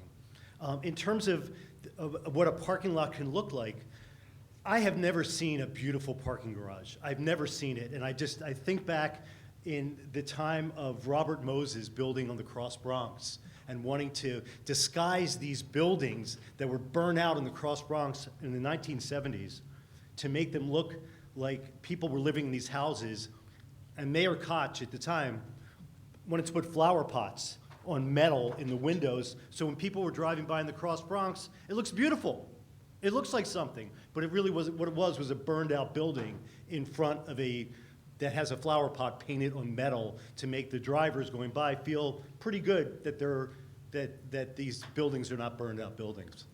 But one of the things that I think of in terms of Cedar Lane, what we could do now, and this deals with Metuchen, with what you were showing on that slideshow of Metuchen, is we have an area on Chestnut Avenue that's kind of a public, I don't know if it's public area. It kind of is designed that way because Chestnut Avenue is kind of blocked off, so we have a grassy area, we have rocklands, we have things that are kind of bordering it. There's kind of some benches and some trees that could be used for something. I mean, it's kind of a no man's land right now.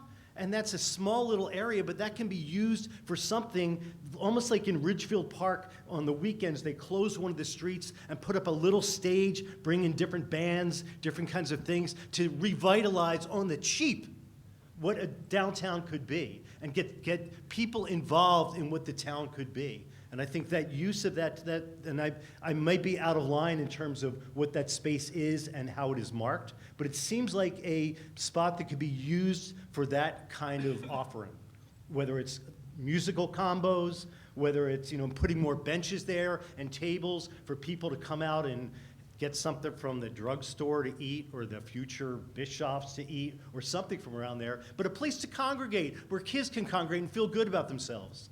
And that's right there without even, really ripping up much. And the thing with the landlords, hearing about this for the first time, that have owned these places for generations, it's really kind of scary hearing what that is like. And I just think of The Godfather, and in Teaneck, can we make them an offer they can't refuse? Thank you, You're Mr. trying to make the Lazaroff. residents an offer we can't refuse by Thank you. building all this stuff. Thank you, Maybe Mr. make the Lazaroff. owners. Thank you. Thank you, Mr. Lazaroff. Tony Naowitz.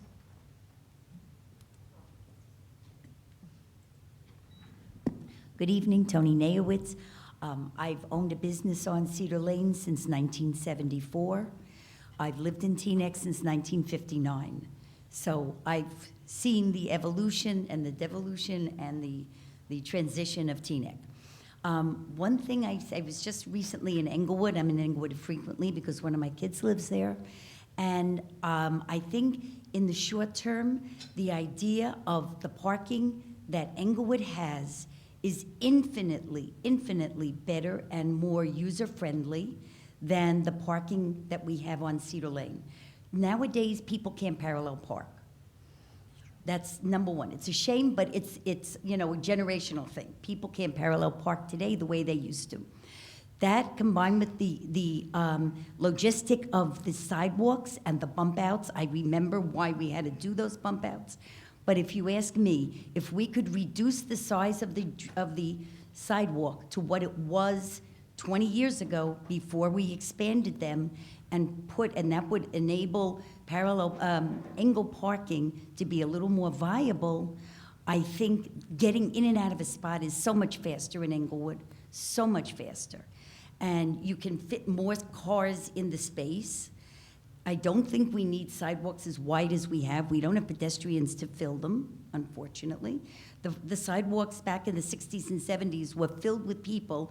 They were at least a third smaller, if not half as small, and we all managed to accommodate the people who were walking. So I don't think we need the width. I think angle parking, which I know has been tossed around over the years, is a very, very good idea. And if we can kind of, manage to remove the bump outs, overcome the reasons why we had to put them in, I think that would be a short-term solution to some of the issues that we're facing. Thank you. Thank you, Tony. Sir? Yes, you, sir.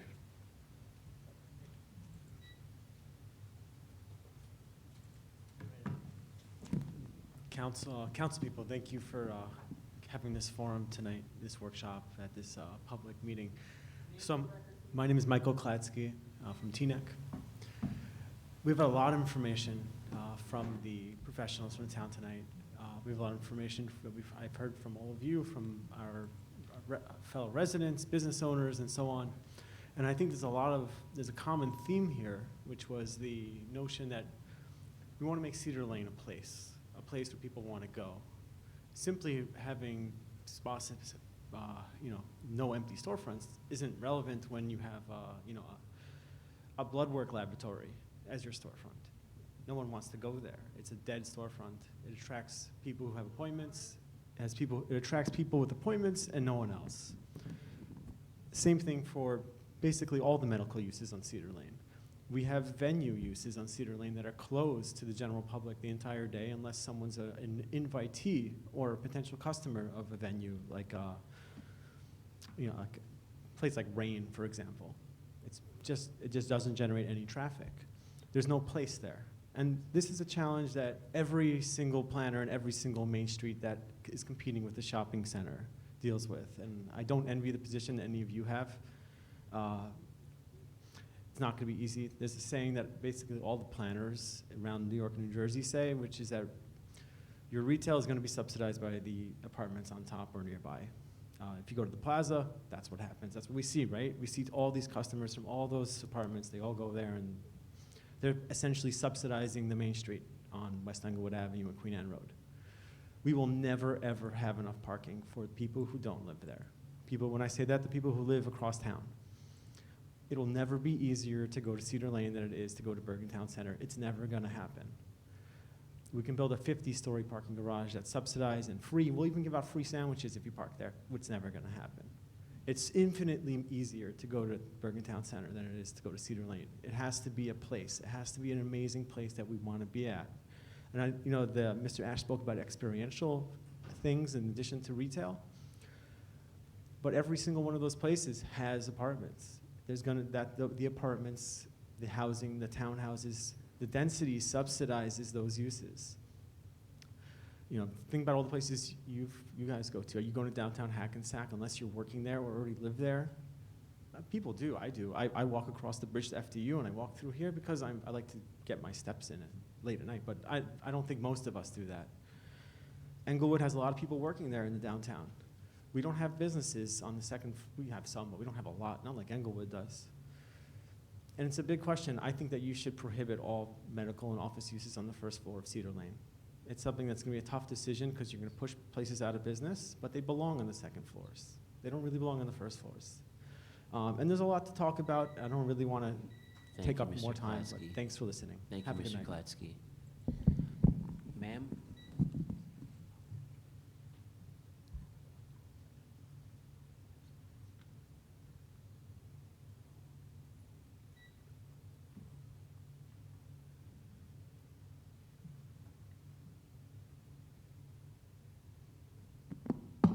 Hi, my name is Eva Liebman, and I've been living in Teaneck for almost 65 years.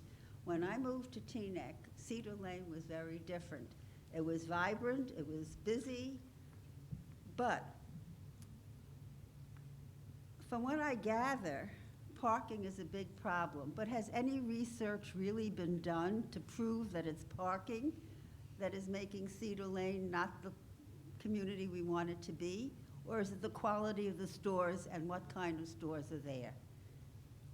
I think I've never seen the parking lot filled where I couldn't get a parking spot at any time, morning, noon, or night. I don't think, like someone else says, I don't think it's parking.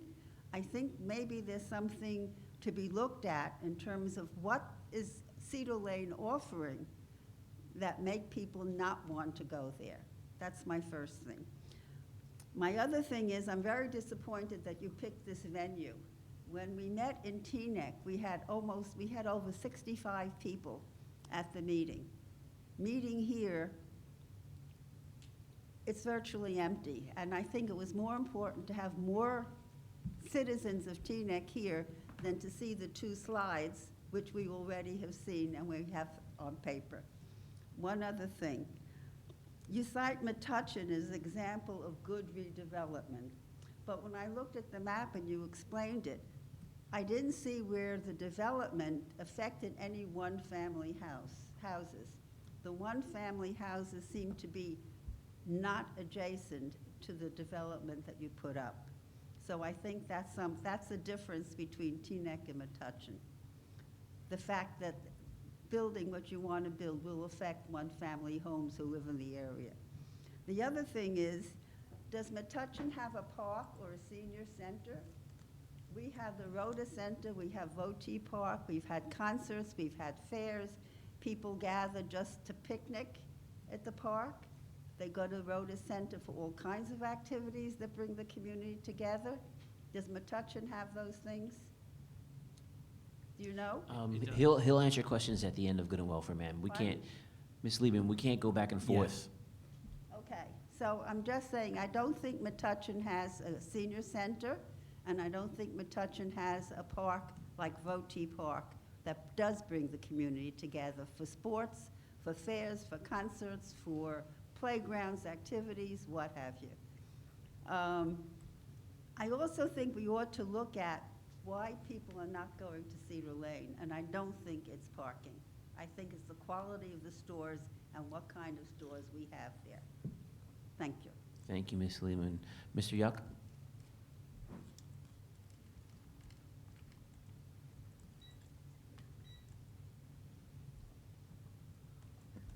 Good evening, everybody. You all know me, Phil Yucht. I wrote to a few of you about publicizing this meeting better. It was not. I got 4 nixels for the tree lighting ceremony. Very nice, no problem. Got 1 for this. I think it makes, I have to agree with Mr. Levin, it makes me wonder, did you really want the residents to attend?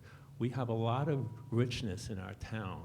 We have a lot of talent in our town. I'm just listening to people's ideas, and I can only imagine if you had 100 or 200 people here to talk to you about what their ideas were, how much better this kind of a forum could be. You know, I've heard a number of people saying how things can't happen. I think you need to think out of the box and think about how things can happen. What is it going to take?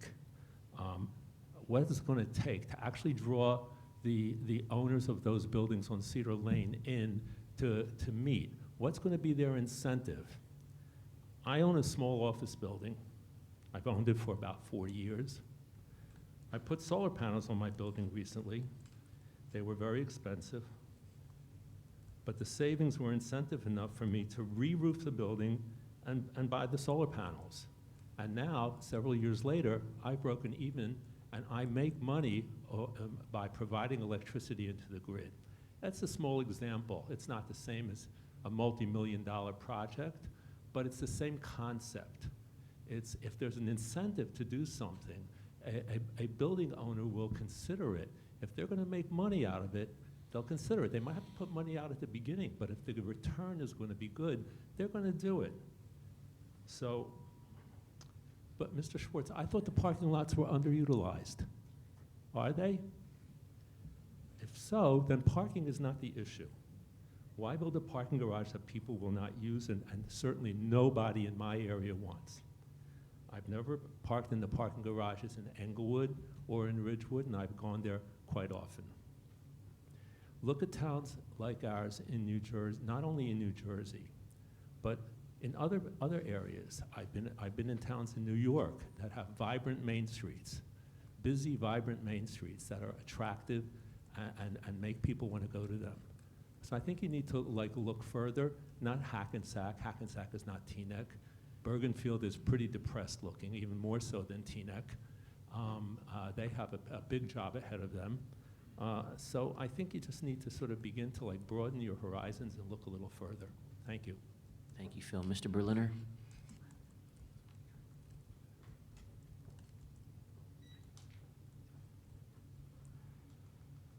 Avi Berliner, Teaneck resident. So apologies, I had to step out for a school event. So if I say anything that came up earlier, feel free to imagine that I'm just reading some Dr. Seuss up here. So I have the benefit of being down here, and I don't envy any of the decisions that any of you are going to have to make. But I wonder if we're trying to solve a problem with solutions that will only be Band-Aids no matter what we do, right? When we think about Metuchen, I grew up in Essex County, so I imagine the South Orange, Maplewood area, right? What do they all have in common? Well, there are 2 things. One is the railroad, right? It brings people twice a day in and out, even on the weekends. There are art centers, there are restaurants, old buildings, right? Commercial spaces. But they're also at the nexus, at the intersection of major arteries, right? Cedar Lane is different. Cedar Lane is a very long road that goes from one corner of the town to the other, right? I would support a parking garage, right? But even if you put that somewhere, even in the middle of Cedar Lane, someone a 5-10 minute walk from there, they're not going to be able to benefit from that. No one's ever going to use that, right? Because it's always going to be, we don't have a central focal point. Maybe that would be Teaneck Road and Cedar Lane. I don't know, but if we had a blank slate, what would it look like? I've always envisioned what Westwood did, right? Westwood, again, there's a park, there's the railroad, and there's the intersection of major arteries that go through the center of the town. It's not necessarily a rich neighborhood. There's many single-family homes right around that area, which is that I think makes it different than what we saw from Metuchen and some of the other areas where you do have commercial space that insulates that central part from the residential areas around it. But they really built that up. And again, I don't know the mechanics. I'm not familiar with what they did and how they did it, but it's a nice, welcoming area. There are areas that are nicer. There is a shopping center there. There are areas that are not. As was suggested, maybe the intersection of what we call the Stop and Shop area with Chestnut Avenue and Cedar Lane is the solution, right? If we have a blank slate there, you have a corner, you have an intersection, you have wide space, maybe there's a way to take control of some of that area, potentially put a park in. But I think it also comes back to transportation. For those of you that commute, you know the buses aren't great, and for some of the early master plan sessions at the library, I kept on bringing this up. I do think that we need a better way to funnel residents, funnel people from the railroad through Teaneck, right? They're going to Hackensack. We drive to Hackensack. We spend money there because that's where we find ourselves twice a day. We need a way that's better than the buses to move people from the township to the transportation centers, but also bring them through the arteries that we're looking to generate here, right? What am I looking for on Cedar Lane? I go to one of the 3 pharmacies, and I go to the UPS store. That doesn't sustain it. Thank you. Thank you, Avi. Dr. Powers?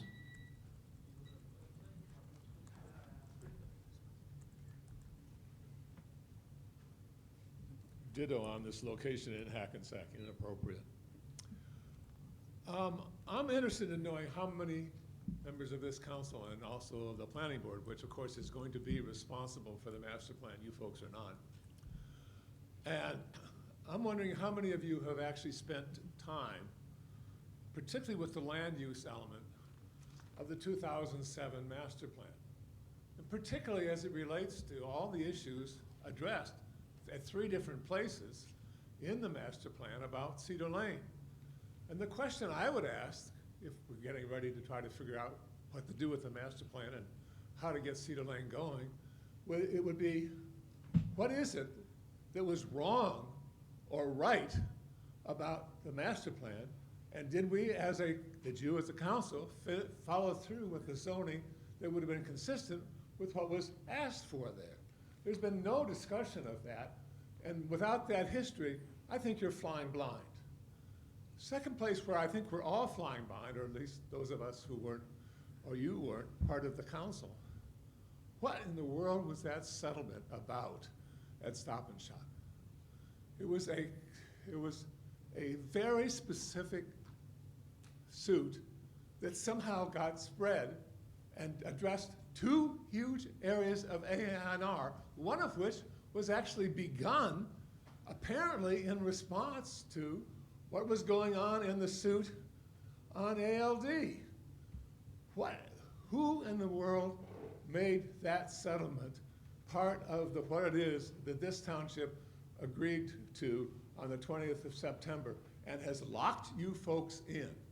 Because your idea, Denise, Ms. Belcher, of having a real economic development plan would say, I want to take a look at Cedar Lane in the context of what sits beside it. And if I have a picture of what all of that, and I have a zoning plan for that, and if I need a rehabilitation area, I can get that without having to go to an AINR, which in this town is pretty dead, I think you probably know. I think that you might actually have a way to move forward. If you knew what it was that went wrong with 2007's master plan, if you knew what in the world went wrong with a settlement that was very narrowly focused on whether or not Stop and Shop should be part of it or not, that exploded into a 2 AINR answer, whose idea was that?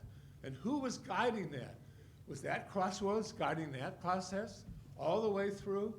We need to know in order to know what it is that this town should be doing about being locked into something that you can hear this public doesn't want, and open it back up.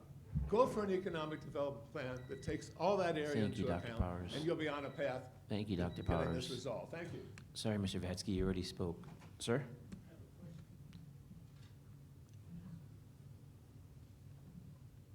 After Art. Hi, I'm Bernard Levine. I have a store on Cedar Lane, Lark Street Music, since 1999, and we live here. So just a few comments. First of all, this place, I mean, I don't know how I'm gonna find my car, you know, the directions were weird. But also the parking thing, I get a lot of people that come to my store from all over the place, like Brooklyn, Westchester, Connecticut, and no one has a problem with the parking. This is during the day. Like that big lot, people walk there, like you're saying that the mall parking lots are better.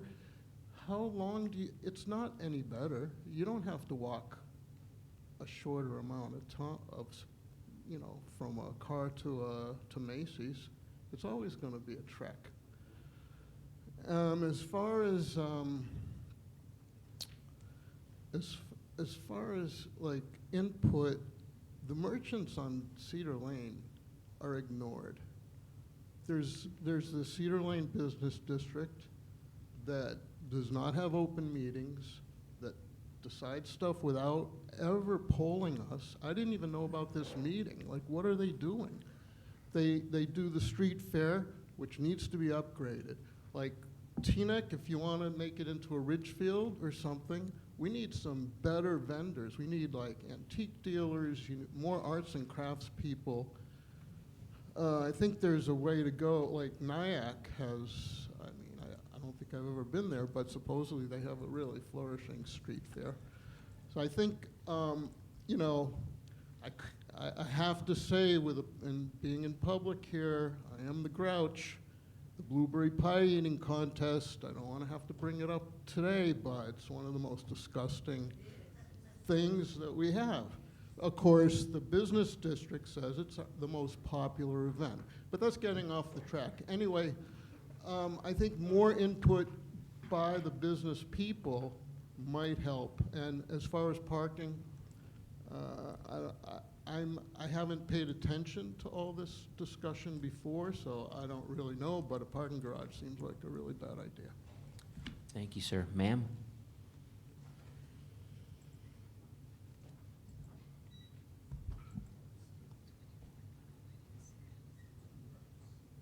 Hi, everyone. I hate microphones because my voice is screechy. Okay. My name is Alex Kreitman. I've lived here for my whole life, 28 years. I was born in this town. I grew up in this town. I went to school in this town. And I love it, and I want to stay here. And many things that people don't talk about, I have 2 words. One is empathy. A lot of the time when we become planners, administrators, I work in a hospital system, we tend to lose sight of empathy. Yeah, sure, sorry. And in Hackensack, a lot of those apartment buildings that were torn down or redone were people below the poverty line. And they had to move out of Hackensack probably to either Cliffside Park or Patterson because they could not afford to stay in Hackensack. They lost their town, and it increased the homeless population. It happened in California. It happened in other states. It could happen here because people will have to leave Teaneck because they simply can't afford it if we build these apartment buildings. I know there's this 10% affordability rate, whatever it is, it's to the whole county. And even then, the affordability, what is affordable? I'm a healthcare worker, you give a discount to healthcare workers, it's like not enough. We can't afford it. The cost of living is too high. People my age, my generation, and below will leave. Even the older populations, if there's not a place for them, they will leave. Who are you left with? The other thing that we don't talk about enough is flooding. I live on a flooded street. Cedar Lane, those businesses flooded. Their basements flooded, and it took them weeks for someone to come and fix it. One store in particular, who I'm there every month, multiple times a month, who supplies dog food and dog treats to my dogs and is a sunshine to our Cedar Lane, by the way. The Companion Pet store is the best store that ever opened there. She is a lovely individual and cares wholeheartedly for Teaneck. It took her 3 weeks to get air conditioning.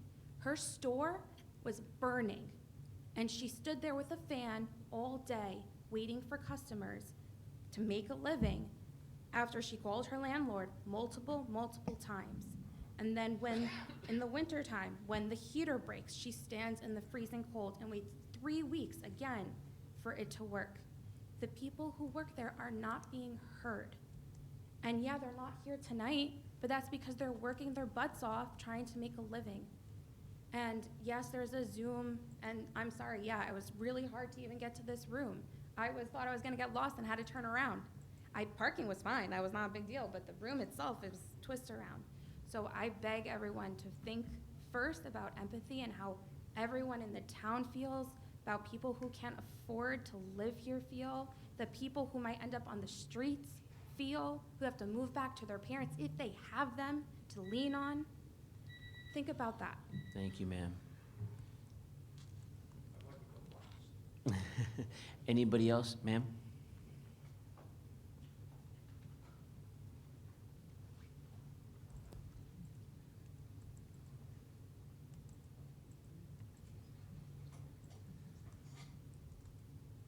Hi, Gail Lazaroff. I've lived in Teaneck over 30 years.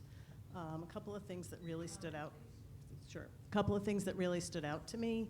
One, the idea of there have to be places for people to shop. I know you talked about the landlords and how difficult or unresponsive they are, but if there's nothing to come to Cedar Lane for, then why are we here? The town will just continue to go down and down and down.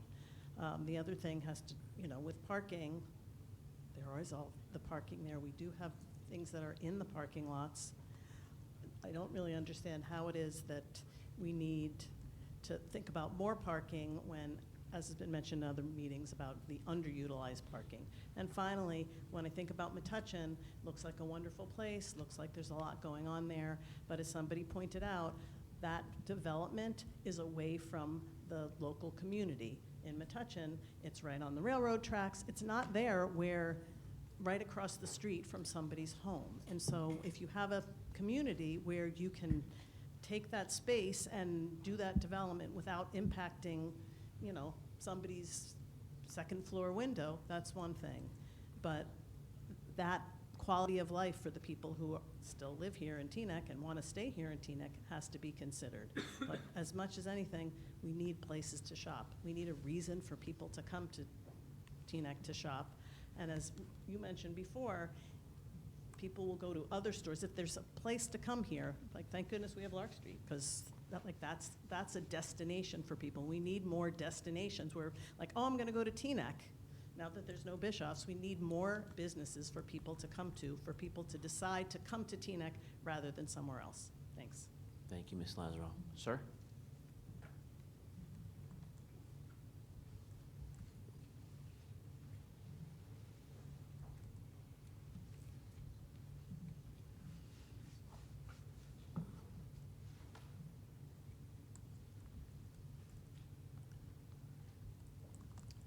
I'm Jan Berry. I've lived in Teaneck a little over 12 years. Before that, I lived in Montclair for 30. That's the town you want to look at. In the 80s, they were dealing with the same problems you're talking about here. They did a lot of discussions. They brought in a person who was an expert at helping them walk through this, get everybody talking about what they wanted. You've already seen one example of what can change. Walgreens decided to come to town. A gas station disappeared. A restaurant that was very popular just disappeared. When somebody wants to come to town when they're planning, as we have seen with the proposal for around Stop and Shop, a developer just appears and says, we want to do this, that, and the other thing. Well, you need to also have some kind of idea what it is you want to accommodate. So in Montclair, they developed 2 parking garages. One of them is so bad that everybody kept scraping as they go through these narrow turns. But that's where the workers are supposed to park. The other parking lot, which is closer to the public library, is better, but nobody wants to use it.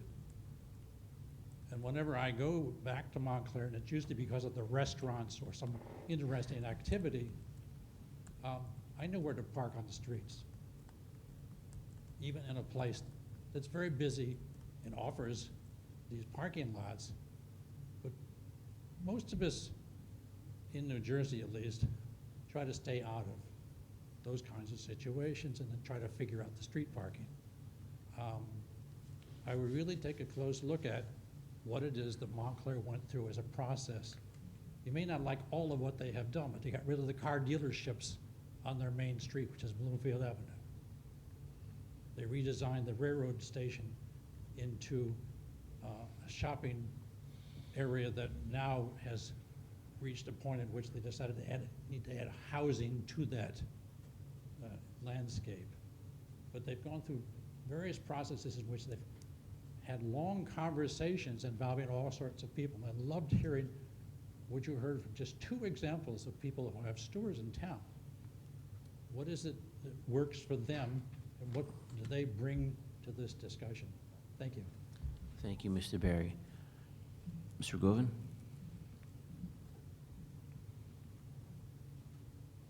What was his name, Mr. Mayor? Jan Barry. Hi, Paula Rogovan. Having a meeting here is ridiculous here, and there's no public transportation for getting here, and it makes no sense to have had it here.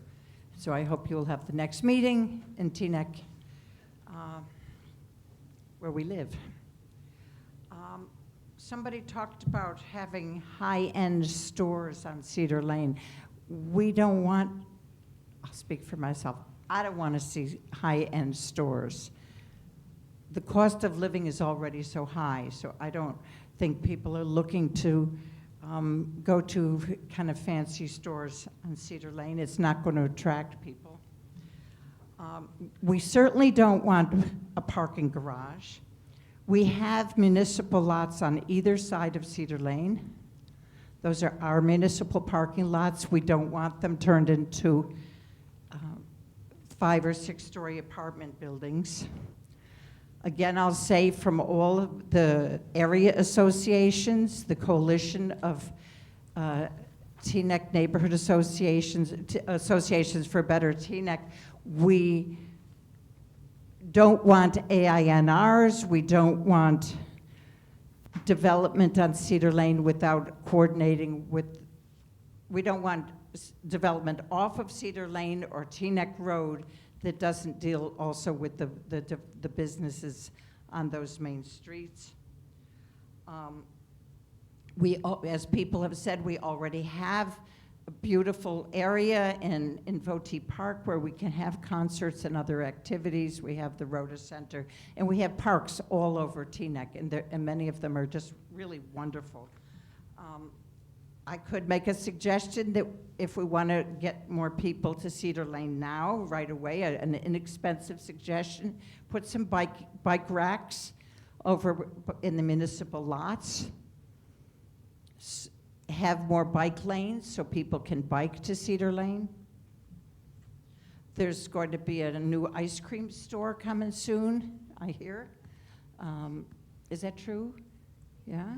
Yeah, ice cream store, and we have a wonderful concert venue, Brush, and we need to save our parking lots for people so they can go to the ice cream store, they can go to the cultural, the Brush Cultural Center. So we have to, somebody made a good suggestion of having more activities in that little area where Chestnut used to be. That's very simple to do. So I think that, and I'm worried about even, I like the idea of what Englewood did was having apartments above the stores, but I'm so worried about adding congestion to the area. It's already there's so much traffic on Cedar Lane. Thank you, Paula. I'm done. Thank you. Anyone else aside from Mr. Melfi? No? Mr. Melfi?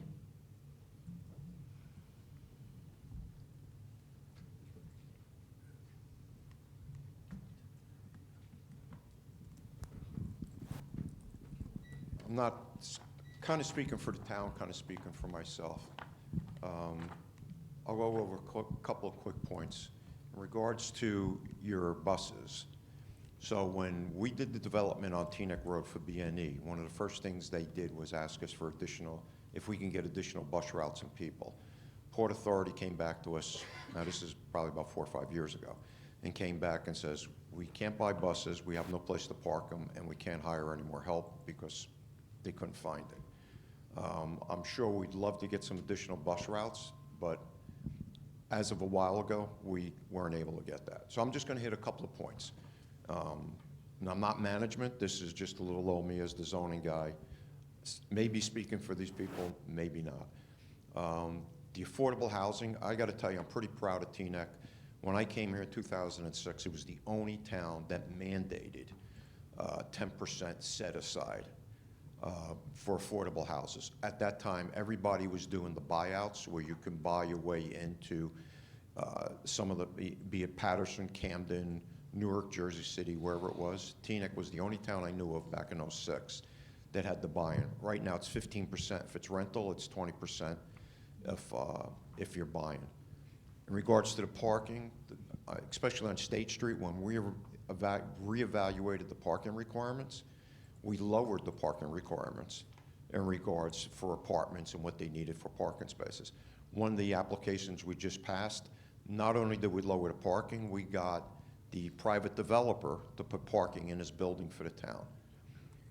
The same thing with Holy Name Hospital. Holy Name Hospital, when it's over and done with, they have to put aside 100 parking spaces. The pet store, somebody made a comment about the pet store. I love that pet store. I'm in there all the time. I don't care if they're a little bit more money than Chewy. They're a local business, and I love supporting a local business. And I know about her air conditioning and heating thing, but unfortunately, that's more between her and her landlord and anybody else. Parking garages, I think everybody's fixated on the parking garages. The parking garages, I believe, are only going to take place if we did development. So it's key of doing the development with American Legion Drive.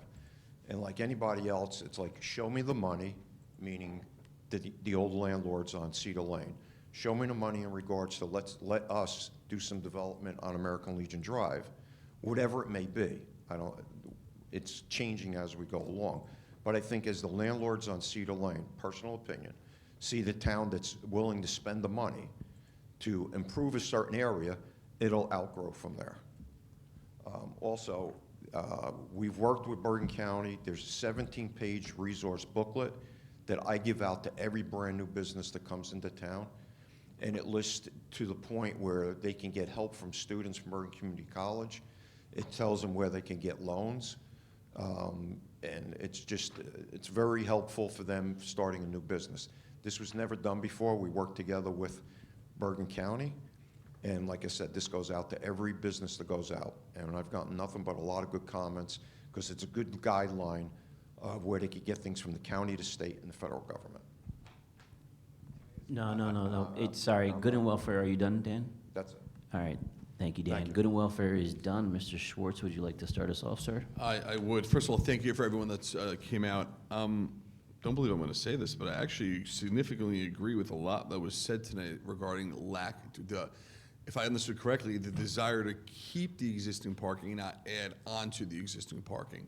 Now, the reason why we proposed adding to the parking was because we're looking to add apartments, which would need the parking. But putting all that on the side, I heard everything everyone said, and I just want to summarize a few things, though I think there's a lot of different conflicts in the room and the speakers. For example, Mr. Rose had a lot to agree with us as it relates to the landlords, but also says we need to keep the tenants in mind. If we do any work, we'll run the tenants out of business, which is very true, and they will not come back. Very, very, very true. At the same time, just to Mr. Kreitman, we need affordable housing. The cost of living, we need to build. We need to build. But if we build affordable housing, we absolutely have the tools to do so. And we're opening up our 39-unit building shortly on Teaneck Road, which was built on our land. We will need to build that on our parking lots because that's the only thing we control. So then Mr. Rogervin's desire to keep our parking lots, it conflicts. And they're both very important needs.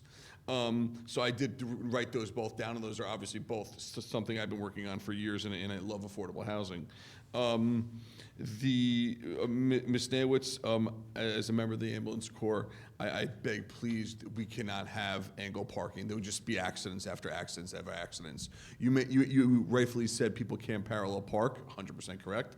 They absolutely cannot and go park either. And when I worked at Shelley's right next to you, we used to watch the cars parallel park, boom, the bumper cars all day long. So you are 100% correct.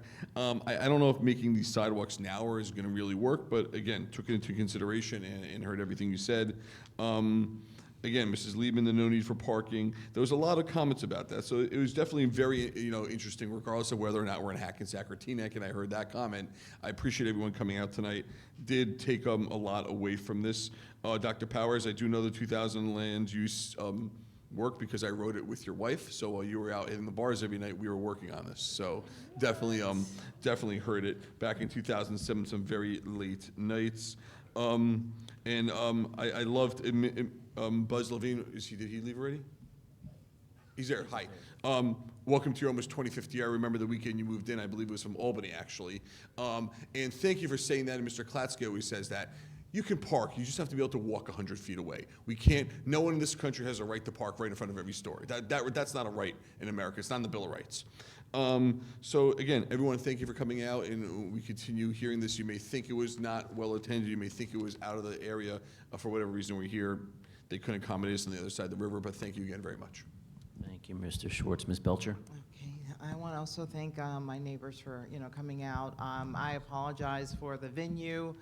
My understanding, as I was told, that this is just a means by which one of our larger neighbors wanted to host one of our events and so forth. So going forward, I think we'll look at that in terms of, how that works into the subject of the meeting.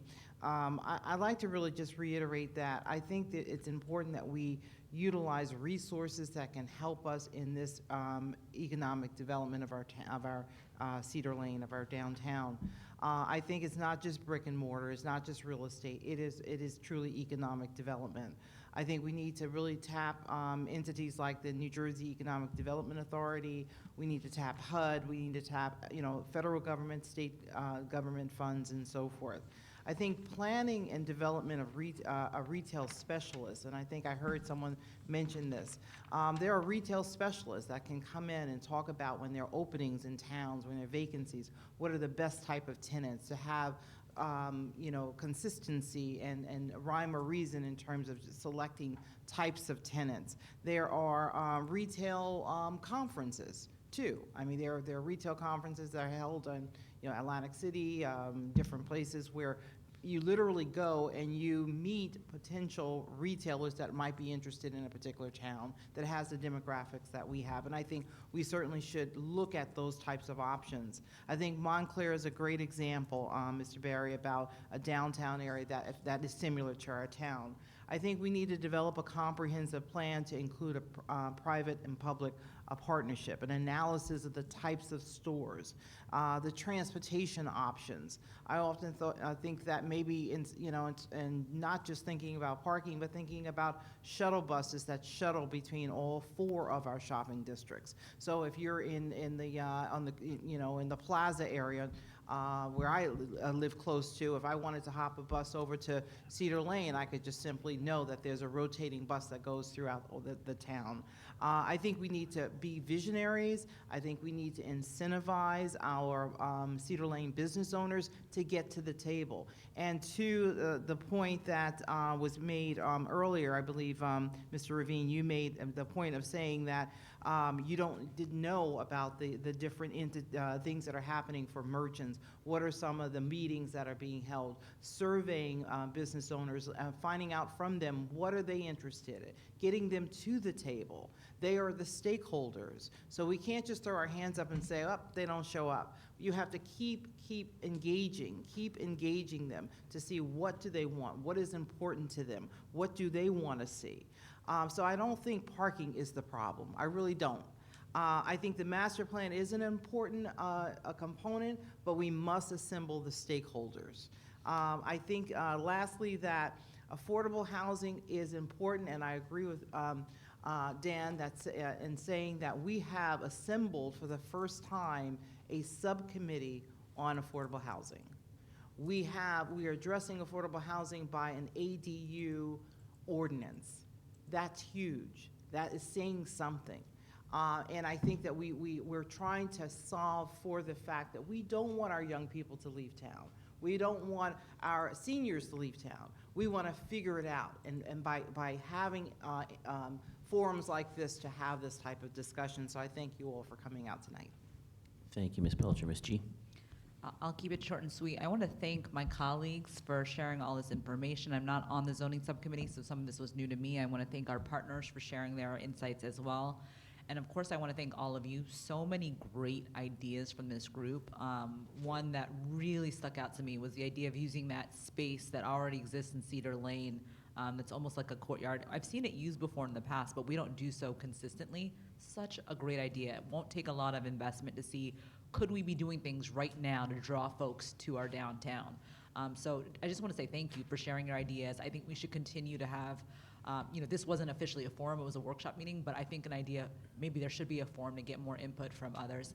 And lastly, I hear you on the space, you prefer to be in Teaneck. I think we should all hear that loud and clear. If we do this again, maybe we stay in Teaneck. Thank you. Thank you, Ms. G. As always, I want to thank everyone for coming out tonight and participating. And next year, we will do this in Teaneck to make it easier for everyone. And I still feel that we shouldn't do anything until the master plan is complete, which should be done in several months. And I grew up and lived 3 blocks away from Cedar Lane and wanted to succeed as much as you all do. But we need our residents to be on board with whatever we do before moving forward. And I'm always going to feel that way because our residents come first. And that's why we did this tonight, because we want to keep the dialogue going on with you guys. But with that said, Mr. Manager, is there anything you wanted to say? Quickly, I think everyone hit the nail on the head. We need a vision to move forward. As a kid growing up, and I was just making a list of some establishments that were on Cedar Lane that I frequented, some more than others, and showing my age here a little bit, between Pathmark, Foodtown, Blimpie, Pioneer Pizza, Bischoff's, Deep Sea, Shenanigans, Geronimo's, Davis Toy Store, County Discount, Louis, the Gaslight, the Elms, the Tennis Club. There were a lot of different places. Cowan's. There were a lot of different places. Larry's Mobile, Cedar Lane Pizza, DeWeet's East. A lot of places that were frequented by people and came from outside of Teaneck to visit these establishments. So we have to create that vision. We have to make Cedar Lane attractive. Chestnut Plaza. I'll certainly work with our rec department and Cedar Lane Management Group. Maybe we can have some additional events. I know when Bischoff's came back the second time, they had a vision of using that Chestnut Street Plaza for different events to attract people to come there. We are going to repair the Beverly Road East parking lot so that the farmers market can be held there, a little more space for them. Cedar Lane is getting milled and paved in 2024. There'll be curb work done as well. We replaced all the trees. Power washing, weather permitting, will take place sometime before the end of the year. We may have to wait till early spring. I know that was a suggestion. I brought that up in the fall as well. So we'll get the sidewalks cleaned up once leaf season is done, and that should be done any day now. DPW said as long as it's above 40 degrees, they can go out there after midnight to power wash and try to get that cleaned up a little bit. But the comments were great. I made a lot of notes. I appreciate everyone coming out. And again, we'll consider a different venue location next year. Thank you. Thank you, Mr. Manager. Did Mr. Ash or Mr. Salmon want to say anything? No comments. No? Scotty? Nothing. All right, do we have a motion to adjourn? Motion to adjourn. Second. All those in favor, please say aye. Thank you, everyone, for coming out tonight. We hope you have a happy holiday. And a couple of us are going to be still here if you want to talk, ma'am. Thank you.